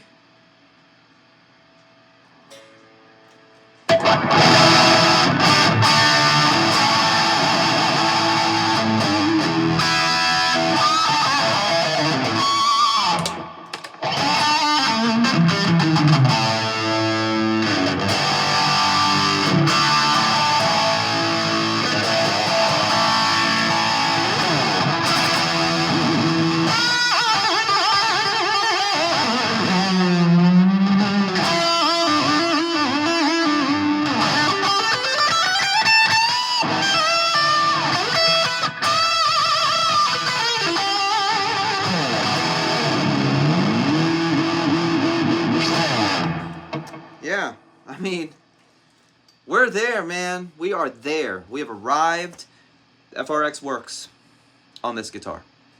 So, I still generally stand by what I said in my first video about this.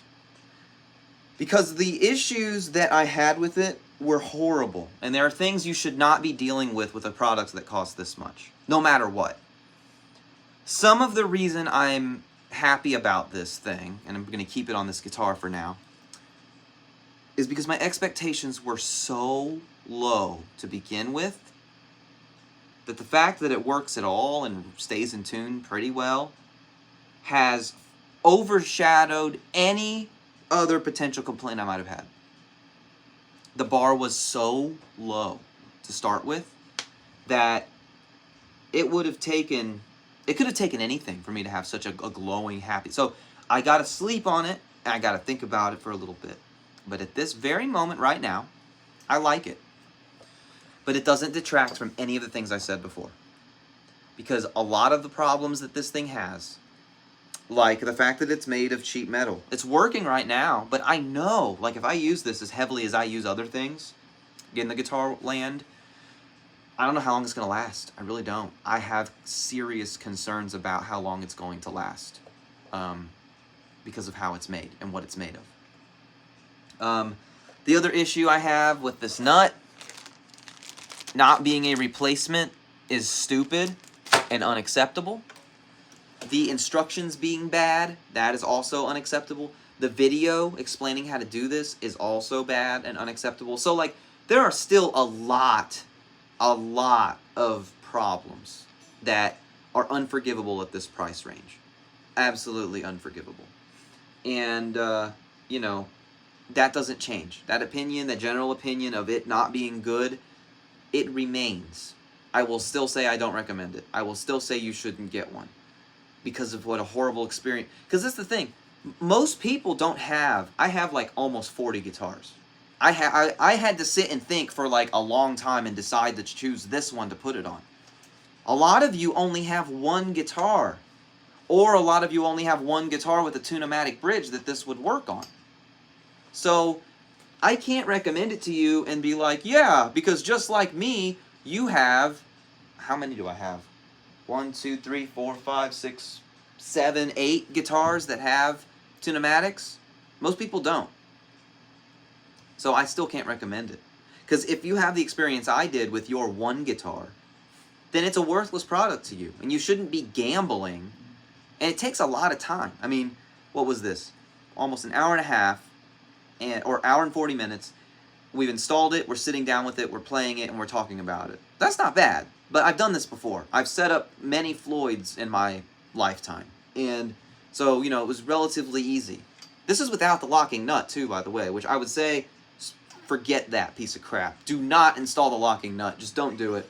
You're better off getting a good nut like this one, or a nut that has almost no friction, because as we've seen with this example, that nut is not keeping it out of tune.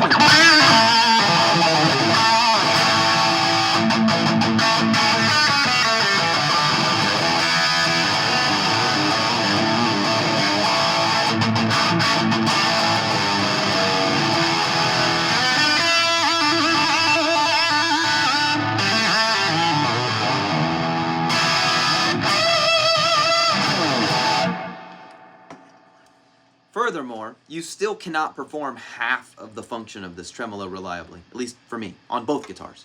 When you pull it up, it goes sharp, like really, really sharp. Like almost a whole step. Listen to this.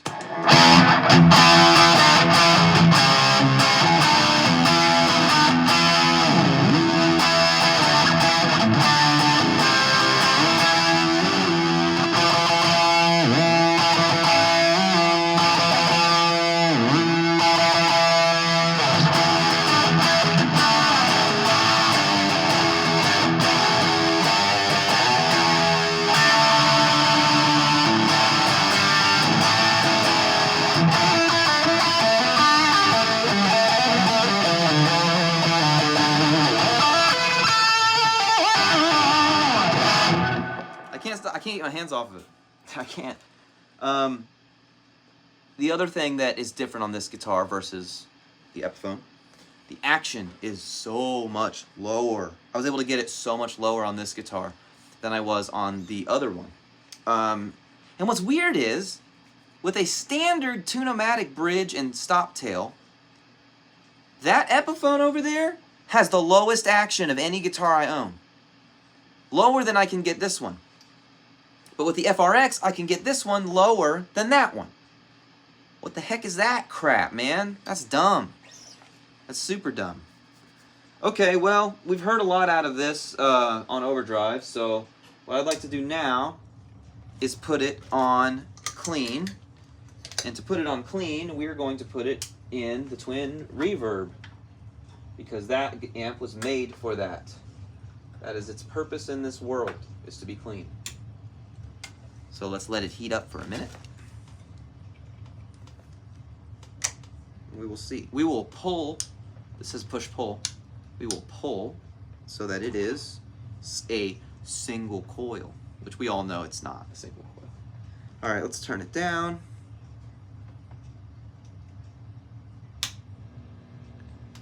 I always get nervous when I turn on tube amp.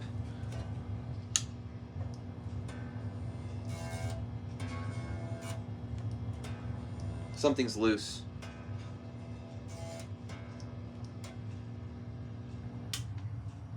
Hold on, something is wrong. Let's see, am I plugged in?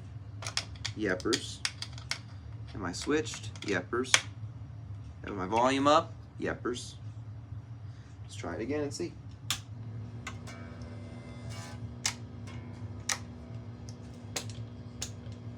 That's weird.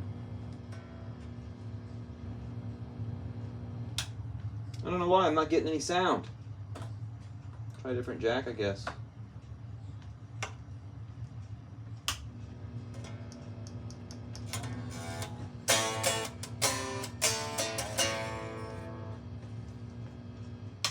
I don't know, man. It was working a minute ago. I've got... my tuner is working. Which means that the problem is somewhere in this signal chain. Well, you know what we're going to do? We're just going to plug in directly.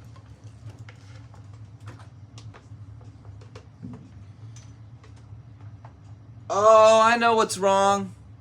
I know what's wrong. We're not going to do this right now. God, I feel so stupid. So, okay. Remember I told you that the effects loop on the crate doesn't work? Well, the effects loop on the twin does. And the effects loop on the twin is currently disconnected because I unplugged my whole board so that I could... Okay. So, it does work. I'm not going to mess with it right now. Do you guys want to hear a twin or not? If you don't, then I won't mess with it. Let me know. Hey Ian, how's it going? If you don't want to hear the twin, I will not mess with the board. If you do, I will. Yeah, why not? It'll take me 2 seconds. So what you do here is you unplug this thing and you plug it in here. Then you take this cable, plug it in here. Then you take this cable and you plug it in here. Then you take this cable, plug it in here, and then you're done. All right, board is reconnected. Let's do this. I think we are good now. There we go.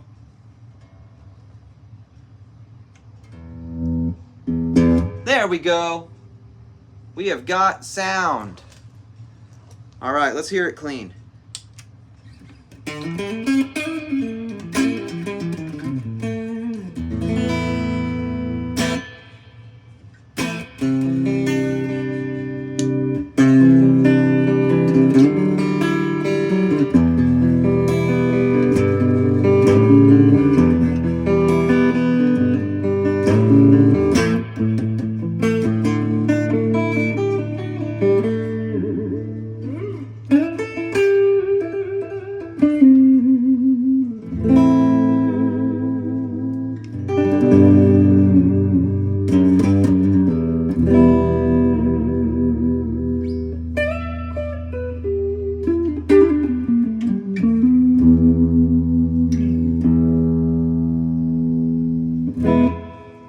This amp is amazing. It's everything I hoped it would be.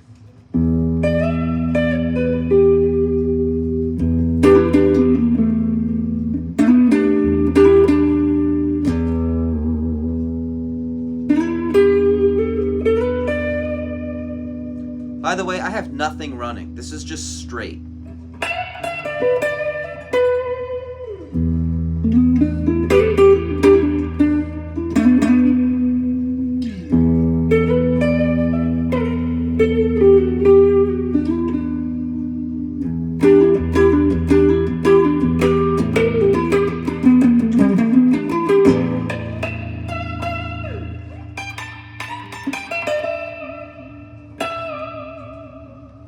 It's hard to use a Floyd Rose when you're clean because it's Inevitably, it's going to screw it up. You almost have to use it like it's a Bigsby.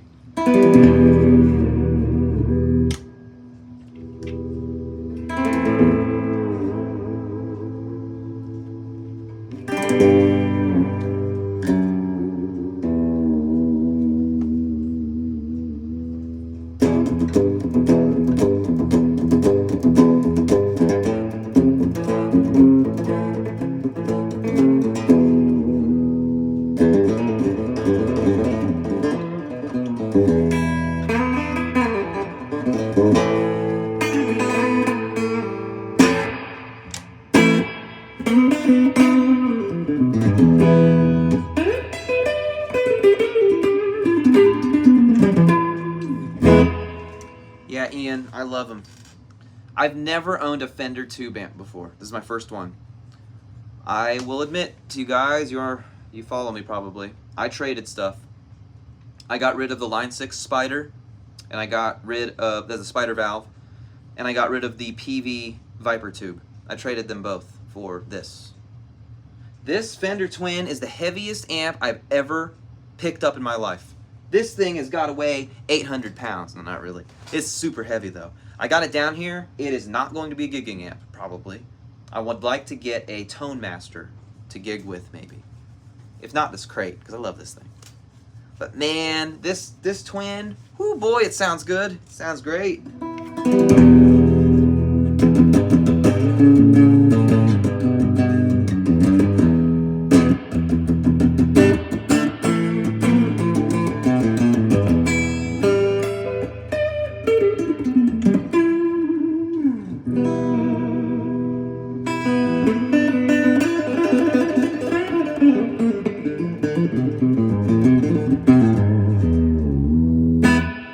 Yeah! I don't know how that sounds to you guys, but it sounds good in this room right now.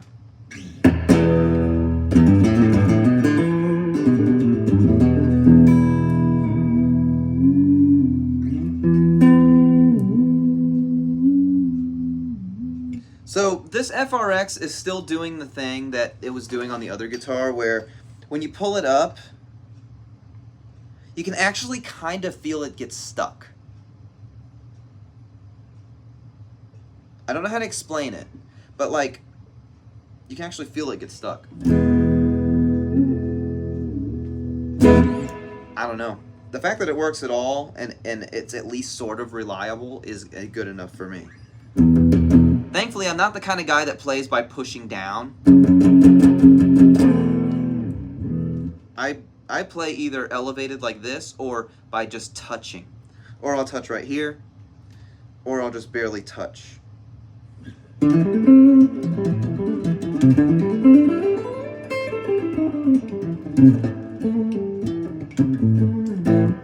I try to tell my students all the time how to hold your hand, because like, I don't know how many of you teach or have taught, it's really, really hard because there are these fundamental things that we just do, like holding a pick. Have you ever like sat and actually, like recently, and thought about how you hold it other than just doing it? Have you ever thought about how you hold it? Or like how you change it depending on what you're doing? Like if you're strumming, when I strum, I hold it like this. And then when I'm doing a really fast part, I hold it like this. And if I'm playing normally, I hold it kind of like this. But like, I'm not saying that to like brag or to show you guys how I pick. I'm saying that because like my students, they've never used a pick before. So they come in and they're like, I got these picks.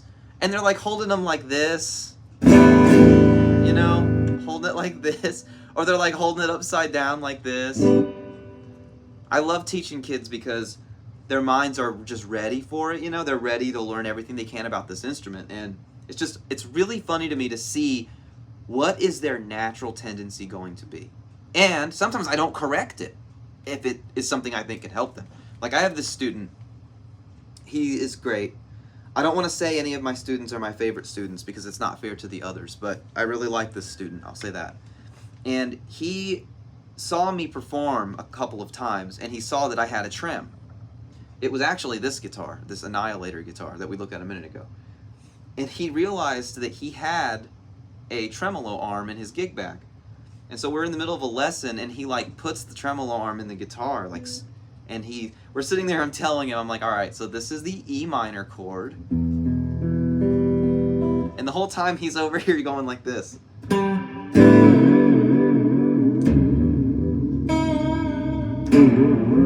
He's just completely fascinated by it. And so, you know, I didn't be like, you got to take that out. That's not appropriate right now. Because I think that that would stifle his creativity, you know. So it's just, teaching has really taught me a lot as a guitarist. And I used to teach a long time ago, and then I stopped for a while. And now I teach at my local music store that I talk about on this channel all the time. He invited me to be the teacher there, so I am. Quick tip, if you guys want to know what it's like to be a guitarist who's learning, take your guitar like this, flip it over, like this. You want to know how it feels to be new? This is how. It is very, very uncomfortable. Looking at, look, how do you hold your pick? You really think about how you hold your pick when it's backwards. And then how do you fret the notes?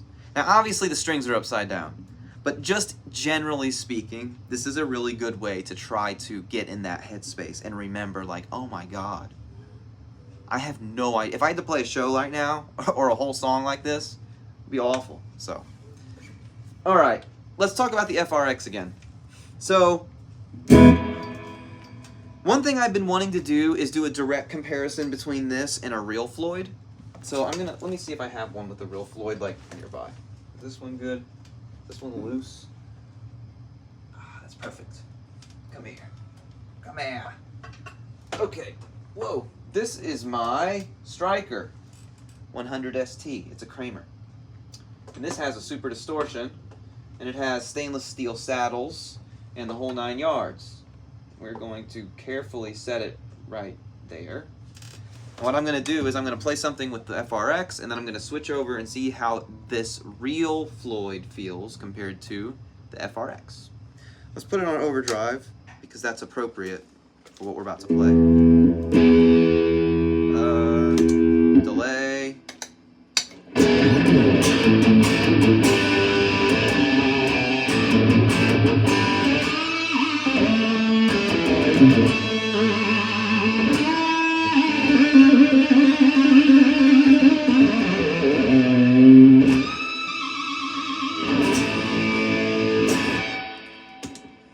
All right, so that was with the FRX. I hate to do this, but I have to just set it on the ground. That's okay. It'll be okay. Now I'm going to grab my Kramer. I was going to grab my Beretta, but it has a currently loose tremolo arm, so that's not going to work. Is this even in tune? Pretty much. This is with the super distortion and a real Floyd.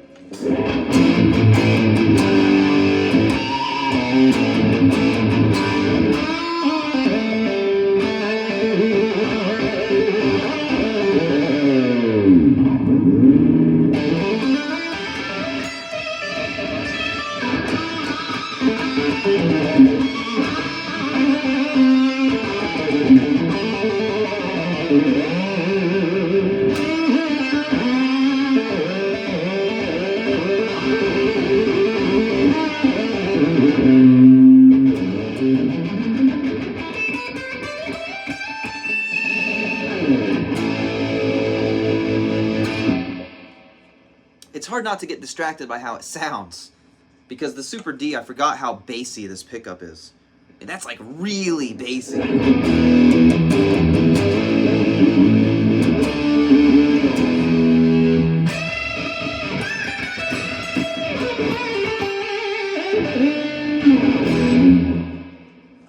Wow.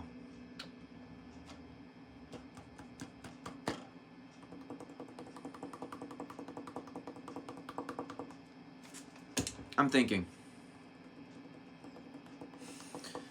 I want to try a different one. I'm going to put this down. Let me get a different guitar. Hold on.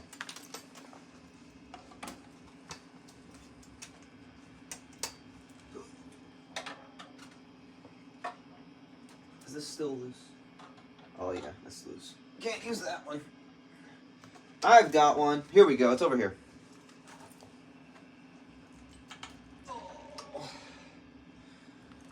This is my George Lynch. This is a real one. This was a limited guitar that he made for when he did speaking tours and workshops and stuff, and then he had these with him on the road. You know the story. Local pawn shop had one of these, didn't know what they had, and now it's mine. Anyway, this has got a proper Floyd. I think this model is from, I looked it up once. It's from Korea, like early 2000s-ish. But it's got a real deal Floyd, like a full fat, real deal. It's not like the 1000 either. This is a nice Floyd. And I'm not saying this to brag. I'm saying this, I wanted to pick a nice guitar on purpose because I want to compare it to this FRX. A good Floyd, a well set up good Floyd, that floating Floyd that I set up as well. All right.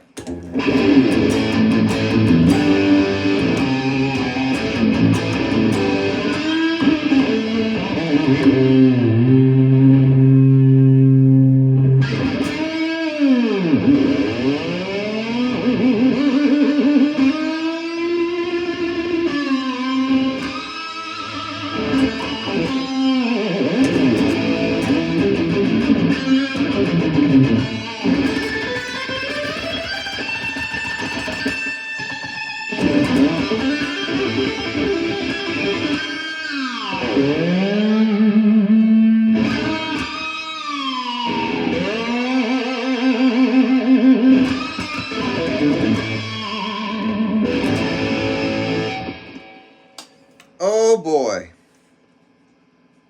Again, don't get distracted by the sound. This pickup sounds fucking awesome.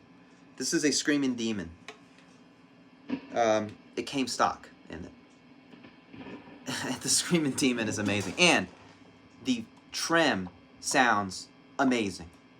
It's smoother, it feels better, it's easier to use, and it has much more range. A lot of people in the reviews of the FRX were like, oh, it has more range than the Floyd at home. Dude, what Floyd do you have, man? Do you have like a special on a $200 Ibanez? Nothing wrong if that's what it is. But don't say stuff like that. Don't say that it's better than a Floyd. What Floyd? That's like saying it's better than a Chevy. Like, what are we talking about here? I mean, we could be talking about many different Chevys. We're talking about a Camaro. Are we talking about a Monte Carlo? Are we talking about a Cobalt? What are we talking about here? Better than my Floyd. Your Floyd. I will say that this Floyd is better than the FRX. It's not even close. The pickup is way nicer too. Honestly, I never play this guitar, and I should. But the way that pickup sounds makes me want to get another one to put in other stuff. But anyway, here we go again with this Floyd.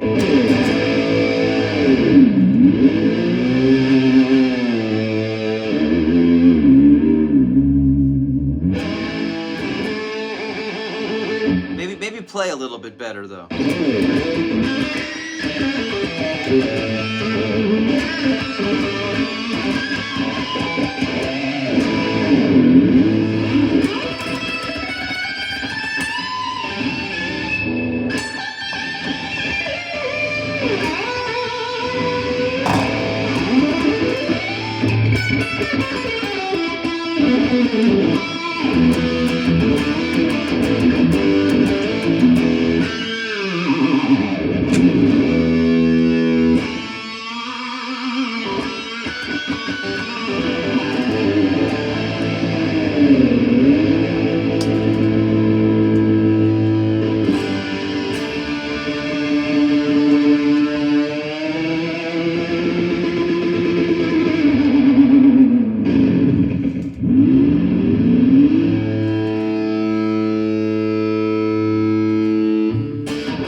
I gotta stop.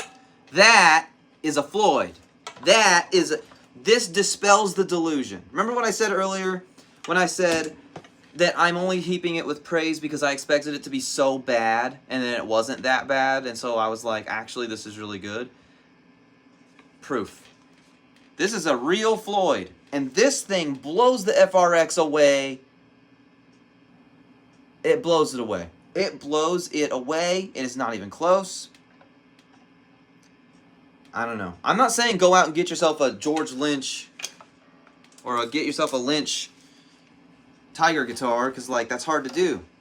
But if you have the opportunity to get a real Floyd, get a real Floyd guitar. Don't get the FRX. Just get a new guitar. Just get a completely new guitar with the Floyd on it, because this Floyd is awesome. I still stand by that. That was my conclusion in the last video. I'm going to go put this down. And somebody asked about one of the guitars in the background, and we're going to talk about it. So hold on just a minute. And while I'm preparing that, I'm going to turn this off. I'm going to hook the Blue Voodoo back up, because that's how I feel right now. Unfortunately, it's not as simple as just hooking up the cable. I gotta disconnect the effects loop and stuff.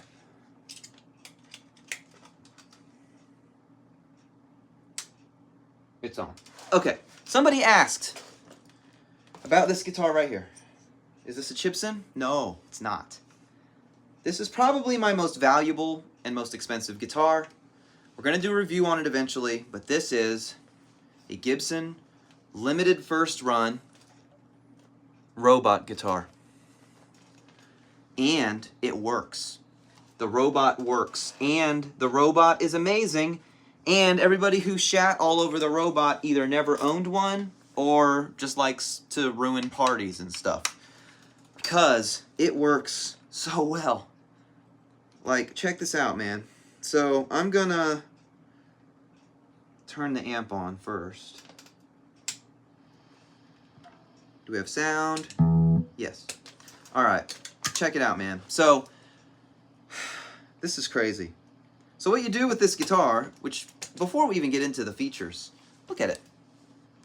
This blue metallic burst, they only made for the robot guitar. That was the only time they ever used it, and they said they would never use this color again. On the back, you've got a nice blue. You've also got, you can see in the control cavity from the factory, look at all the guts in there for the robot. You have a bound fingerboard, you have a bound headstock, you have a gold cover, robot guitar, limited edition. And then there's your big, gigantic tuners. And here's what's cool. They only made 4,000 of these. Look what number I got. 24. I got number 24. This was my Christmas present from my wife this year, by the way. So thank you. I love it. This guitar is amazing. So the way it works is,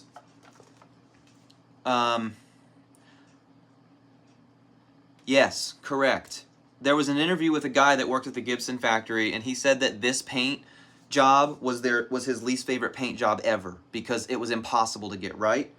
And the certificate that I have and the QA form that I have the original case too, and it's silver and it says limited run. It was made on the first day of production, this guitar was. Anyway, the way it works is there's this tuner, there's a tuner in each saddle, okay? A piezo tuner in each saddle. And when you hit the string, it sends an electrical signal. This sounds like bullshit, but I'm serious. When you hit the string, the battery, which is here, sends an electrical signal through the string. It uses the string as the electrical wire. Through the string, up to the tuning head, okay? Then it goes through the tuning head to that little brain on the back, that little black box, and tells it how sharp or flat the string is. And based on its response, it turns the tuning head and continues to send data back and forth and back and forth and back and forth and back and forth until the guitar is in tune. I haven't tuned this guitar in like 4 days, so you should be able to get a good example of how that sounds. So what you do is you pull this knob out, okay, and then you do this.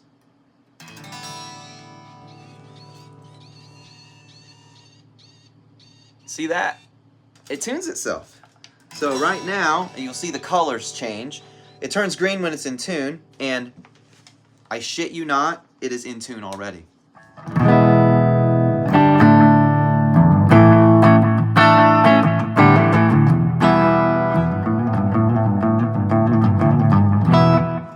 Somebody explain to me why the entire guitar community shit on this. Because this is one of the greatest inventions ever. I love this. I love this. I don't know why everybody hated it so much. It's stupid. Metal, this is made by Tronicle. This system is made by Tronicle. The battery says Tronicle on it. Look. You can do one at a time, or you can do what I just did. And you know the best part? Everybody who shat all over this, watch this. You ready? You're not ready for this. Watch.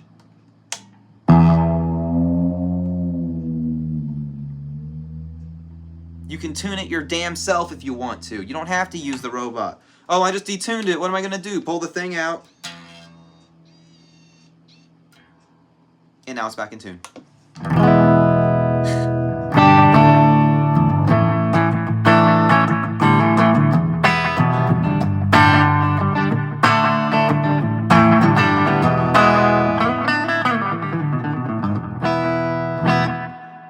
This is my best guitar. My most expensive and valuable guitar. But I love this guitar. And I bought, like, every time I see a battery for sale for it, because they've been out of production forever. But every time I see a battery for sale on eBay for it, I bid for it and I win it. I've got 2 or 3 extra batteries for this system when it inevitably croaks out. But it sounds so good. So, my understanding is that this is a Les Paul Studio, basically, but it has a bound fingerboard and a bound headstock, which I said that already. I just can't believe it. Bound headstock. It's totally bonkers crazy. Usually you can only get that on a custom. I wish it had a bound body, but it doesn't. But that's okay. I'll take it, because as it is a damn fine playing guitar. It's everything you would want in a Les Paul. I mean, check it out. Let's turn on the overdrive.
One of the things you can do with Gibson pickups, and if you did this to other guitars, you could do the same thing, but I love that you can be super overdriven like this.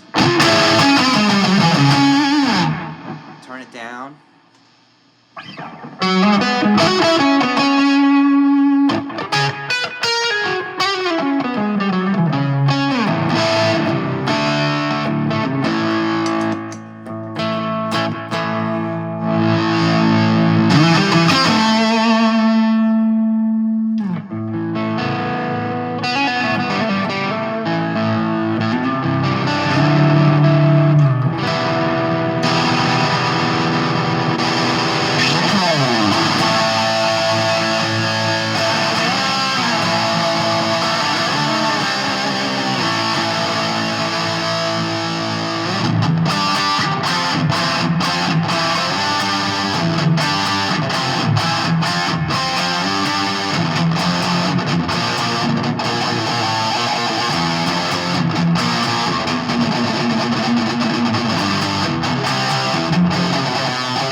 Ace when I grew up. Then I realized that Ace isn't really that great of a guitarist, but he still has a massive influence on me. My wife told me Ace would have loved that color, Ace Frehley. And it turns out, yeah, he had a custom one made of this color. It never went to production, so if you see one, it's a Chibson. If you see one, it's Chibson. Just know that. So, yeah.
Yeah, have to play that when I'm thinking about him. There you go. That's the robot. Yannick, I wasn't going to reveal this yet, but you made me. It is not a Chibson.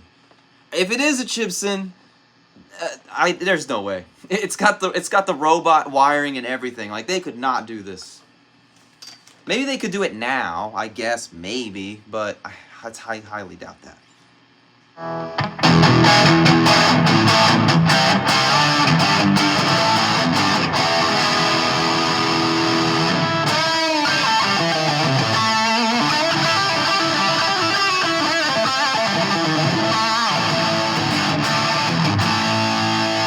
See what I did?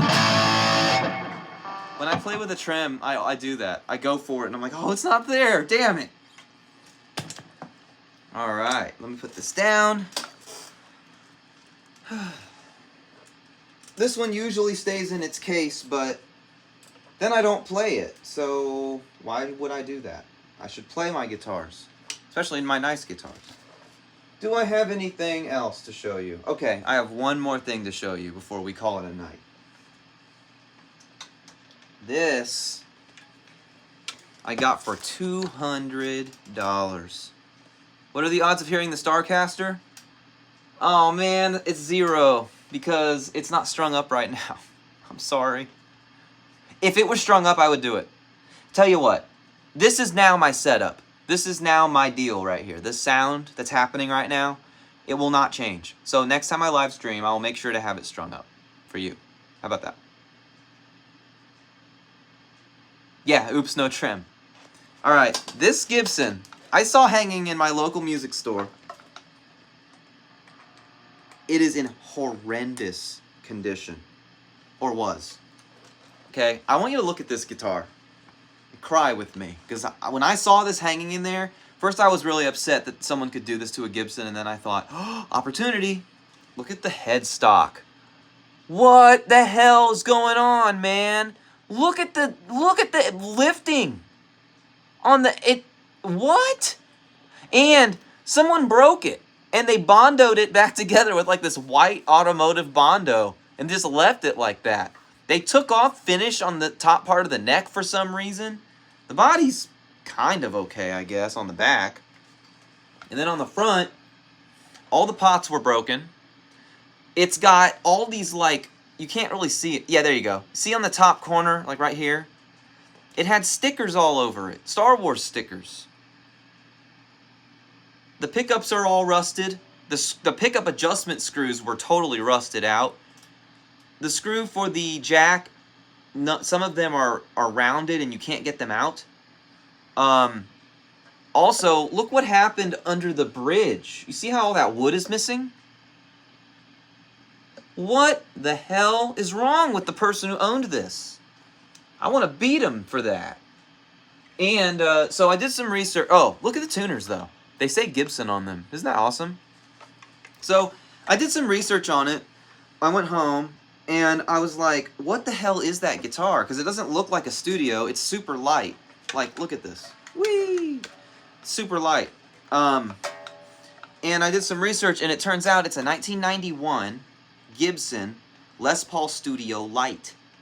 I'd never heard of this guitar. So I did some research on it. It turns out it's a studio that they weight relieved. But instead of leaving holes, they filled the holes with balsa wood. Balsa wood! I'm not kidding. Is that worse than plywood? I don't know. Maybe. Balsa wood. It came with 500T in the bridge, which is ceramic, and 490R? Correct me if I'm wrong. You guys know. It's also ceramic. And so I went to him and I was like, how much do you want for it? And he's like, I want $700 for it. And I was like, yeah, no, I'm not giving, no one's going to give you $700 for that. I told him I'd give him $200, and he laughed me out of the store, so I left. And I came back the next day, and I kept bothering him about it, and finally he's like, get out of my store. Fine. It's been hanging in there for a while. So here it is, $200. $200 Gibson. But it needed everything. All of the tuners were spinning totally freely. The guitar was strung wrong. So you know how you're supposed to string it up and over and out? Well, it was strung the other way, where the strings were going outside instead of inside. The last two guitars I bought from this pawn shop were strung like that, so maybe he's doing that. I don't know. Also, I had to tighten the screws on the back of the tuners. The bridge was on backwards, so the intonation adjustment screws were facing down instead of up. What else? Oh, it was cranked really high. The pickups were falling down and recessed into the body. None of the pots worked, had to be rewired. The switch was broken, had to rewire it.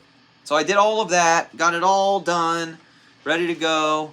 I didn't know. I was like, you know, $200, maybe I'll never be able to fix it, but it's worth it. And I videoed all of this. This video is coming out, I think, next weekend, next Saturday, on this guitar, where we do all of that on the video. And I got it all done, and I plugged it in. You're not going to believe it. But I think this is my best sounding Gibson of all of them. Here we go. You ready?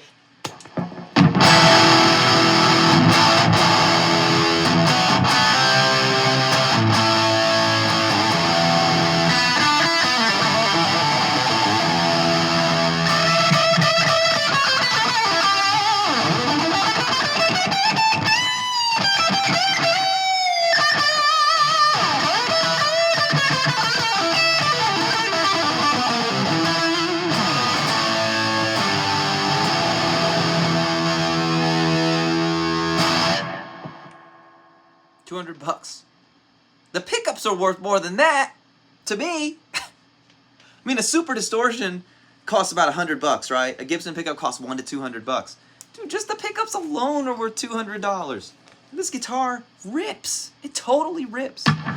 And the neck pickup is crazy. It sounds sort of like a Strat. I know that sounds crazy, but listen to this.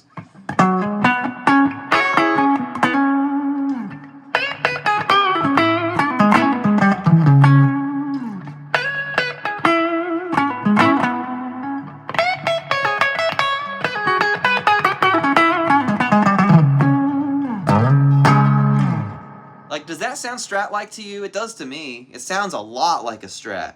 Especially if I kick in the Tube Screamer.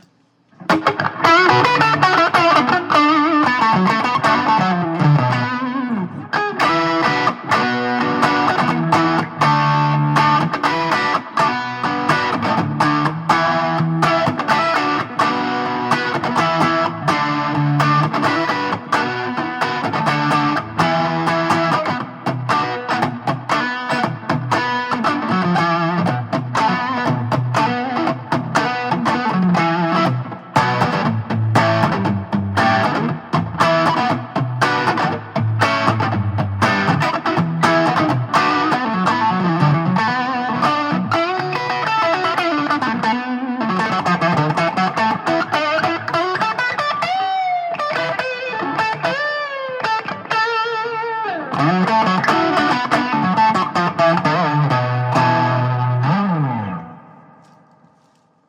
Gibson Les Paul is not supposed to sound like that. So I don't know if it's the balsa wood or the light body. Oh, the other thing is it has an ebony fingerboard.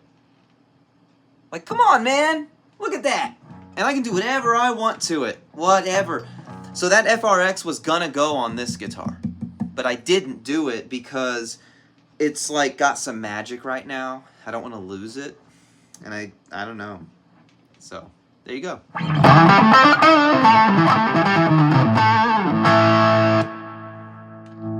What do you guys think about how that sounds? I think it sounds great.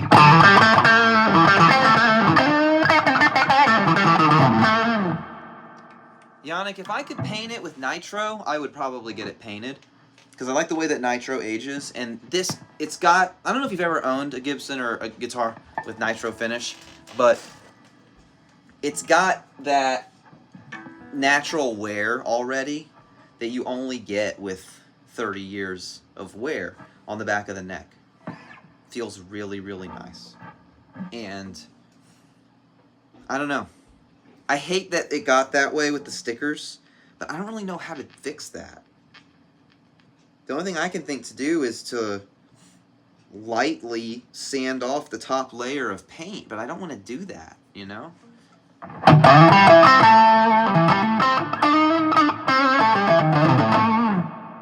I could maybe buff it. Maybe. I don't know.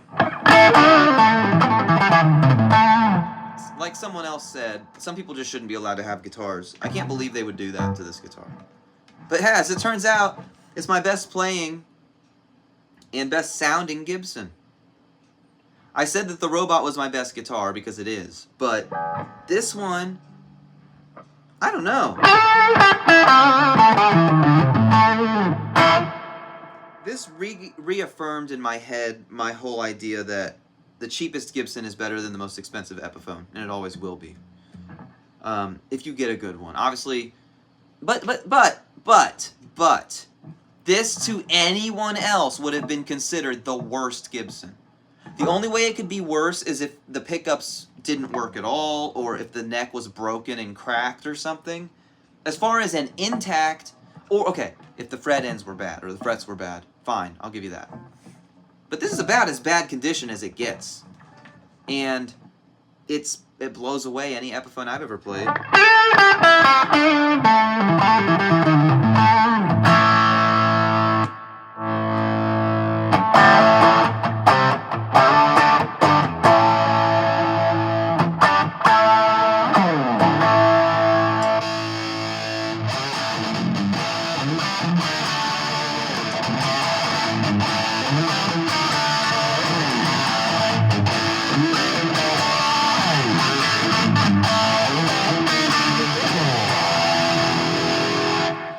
It's a 91.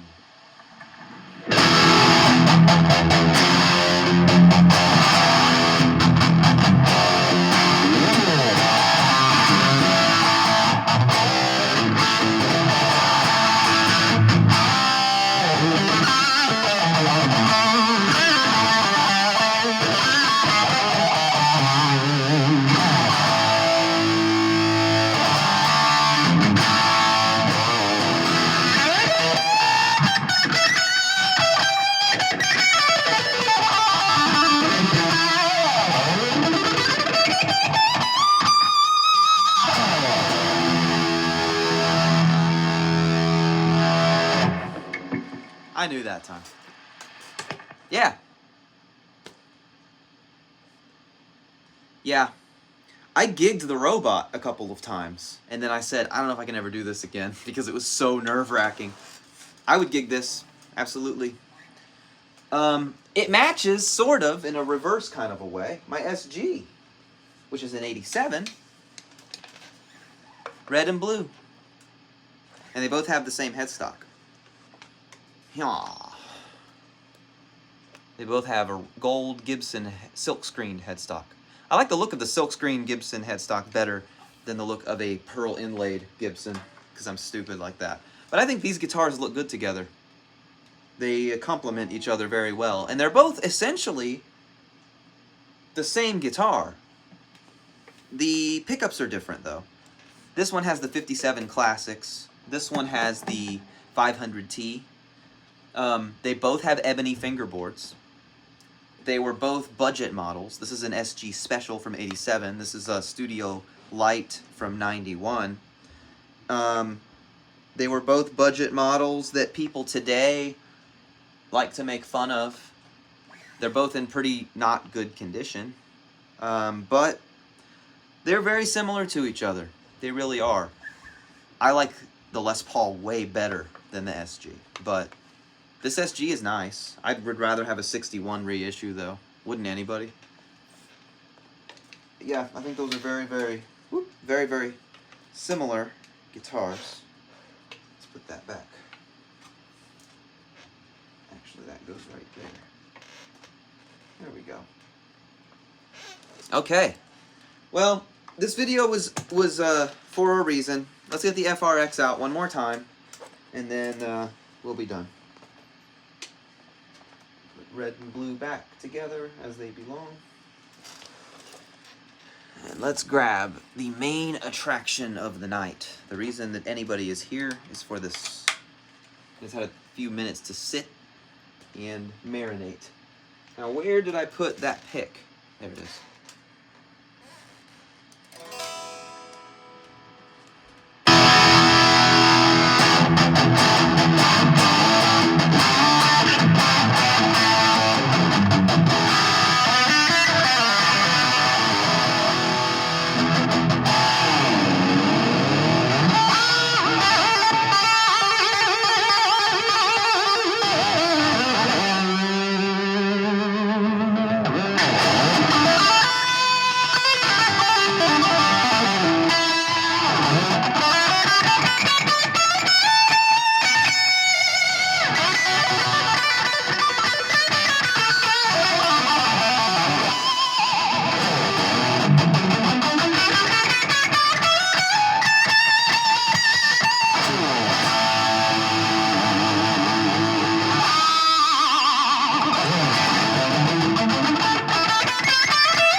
I gotta take it back, man. Not all of it, but some of it.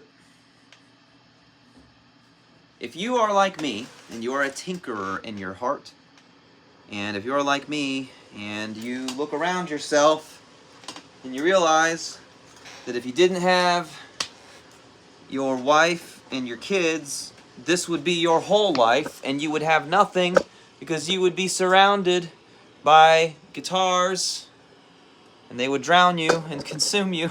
If you're like me in that way, and you like to modify and work on your own stuff, I can recommend the FRX to you. If you know what you're getting your damn self into. Okay? 2 installs is what it took. A total of maybe, if you include the failed first install with this one, you saw me do it. It took about an hour and 15 minutes to finish. 7 or 8 hours total between the 2 installs. If you've got that kind of time and you really want to do this, go for it, man. But buy it from a place you can return it, because you may be like me and have a dud, and you may have 2 in a row. But when it works, it's cool.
we still in tune after all that? Including sitting on the floor for like 30 minutes.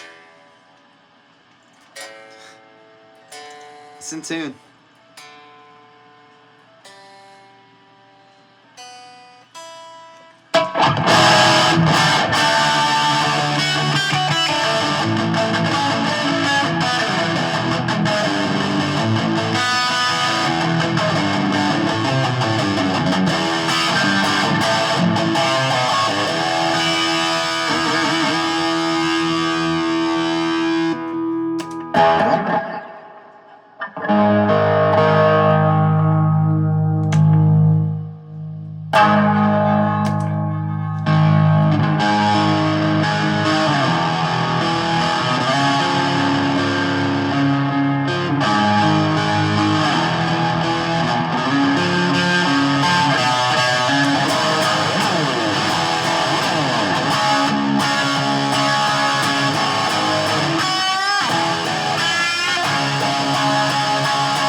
There you go.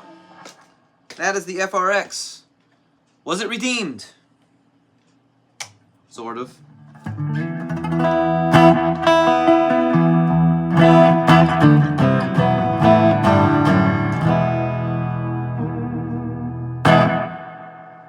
If you want an FRX, I would probably recommend to you that you find a guitar. This is going to be hard to do, but find a guitar that already has one installed on it. It doesn't cost very much. That's going to be your best chance to get it. If you're going to buy one anyway, do it, you know. If you can return it, do it. If you're curious and you have the know-how and the patience, you can do it. I did it in real time in this video. There it is. So, there you go. That was installing the FRX, testing it out, and wasting all of your time with my part of my guitar collection. So, there you go. I appreciate all of you very, very, very much. Thank you for watching, sticking with me, hanging out with me. The next stream, I don't know, man. So my wife is due like any second. Like I'm expecting her to call me right now and be like, time to go to the hospital, let's go. So if the baby comes, obviously I'm not going to be streaming for a while. If the baby doesn't come, we'll see. I'm going to try to stream as much as I can before that happens. I might do one tomorrow. I haven't decided yet. I'm trying to finish up some videos so that I'm ahead when the baby comes and I don't have to make new videos. But I might do a stream tomorrow if you guys are interested in it. Just, you know, if you're in the Discord, let me know. I'll let you know in the Discord as well. But, yeah, if you're not in it, the link is in the description. So, thank you. I keep dropping that. That means it's time. That means it's time. Thanks again, guys. I appreciate you. If you have questions about the FRX or you try to install it and have problems, let me know. I've kind of become an expert on it now because I've installed it twice. So, yeah. Second time I did it without instructions, and it worked that time. Imagine that. Thanks, Will. I appreciate it. You have a good night, too. Good night to everybody else as well. Thank you again. See you next time, and keep on rocking. See ya.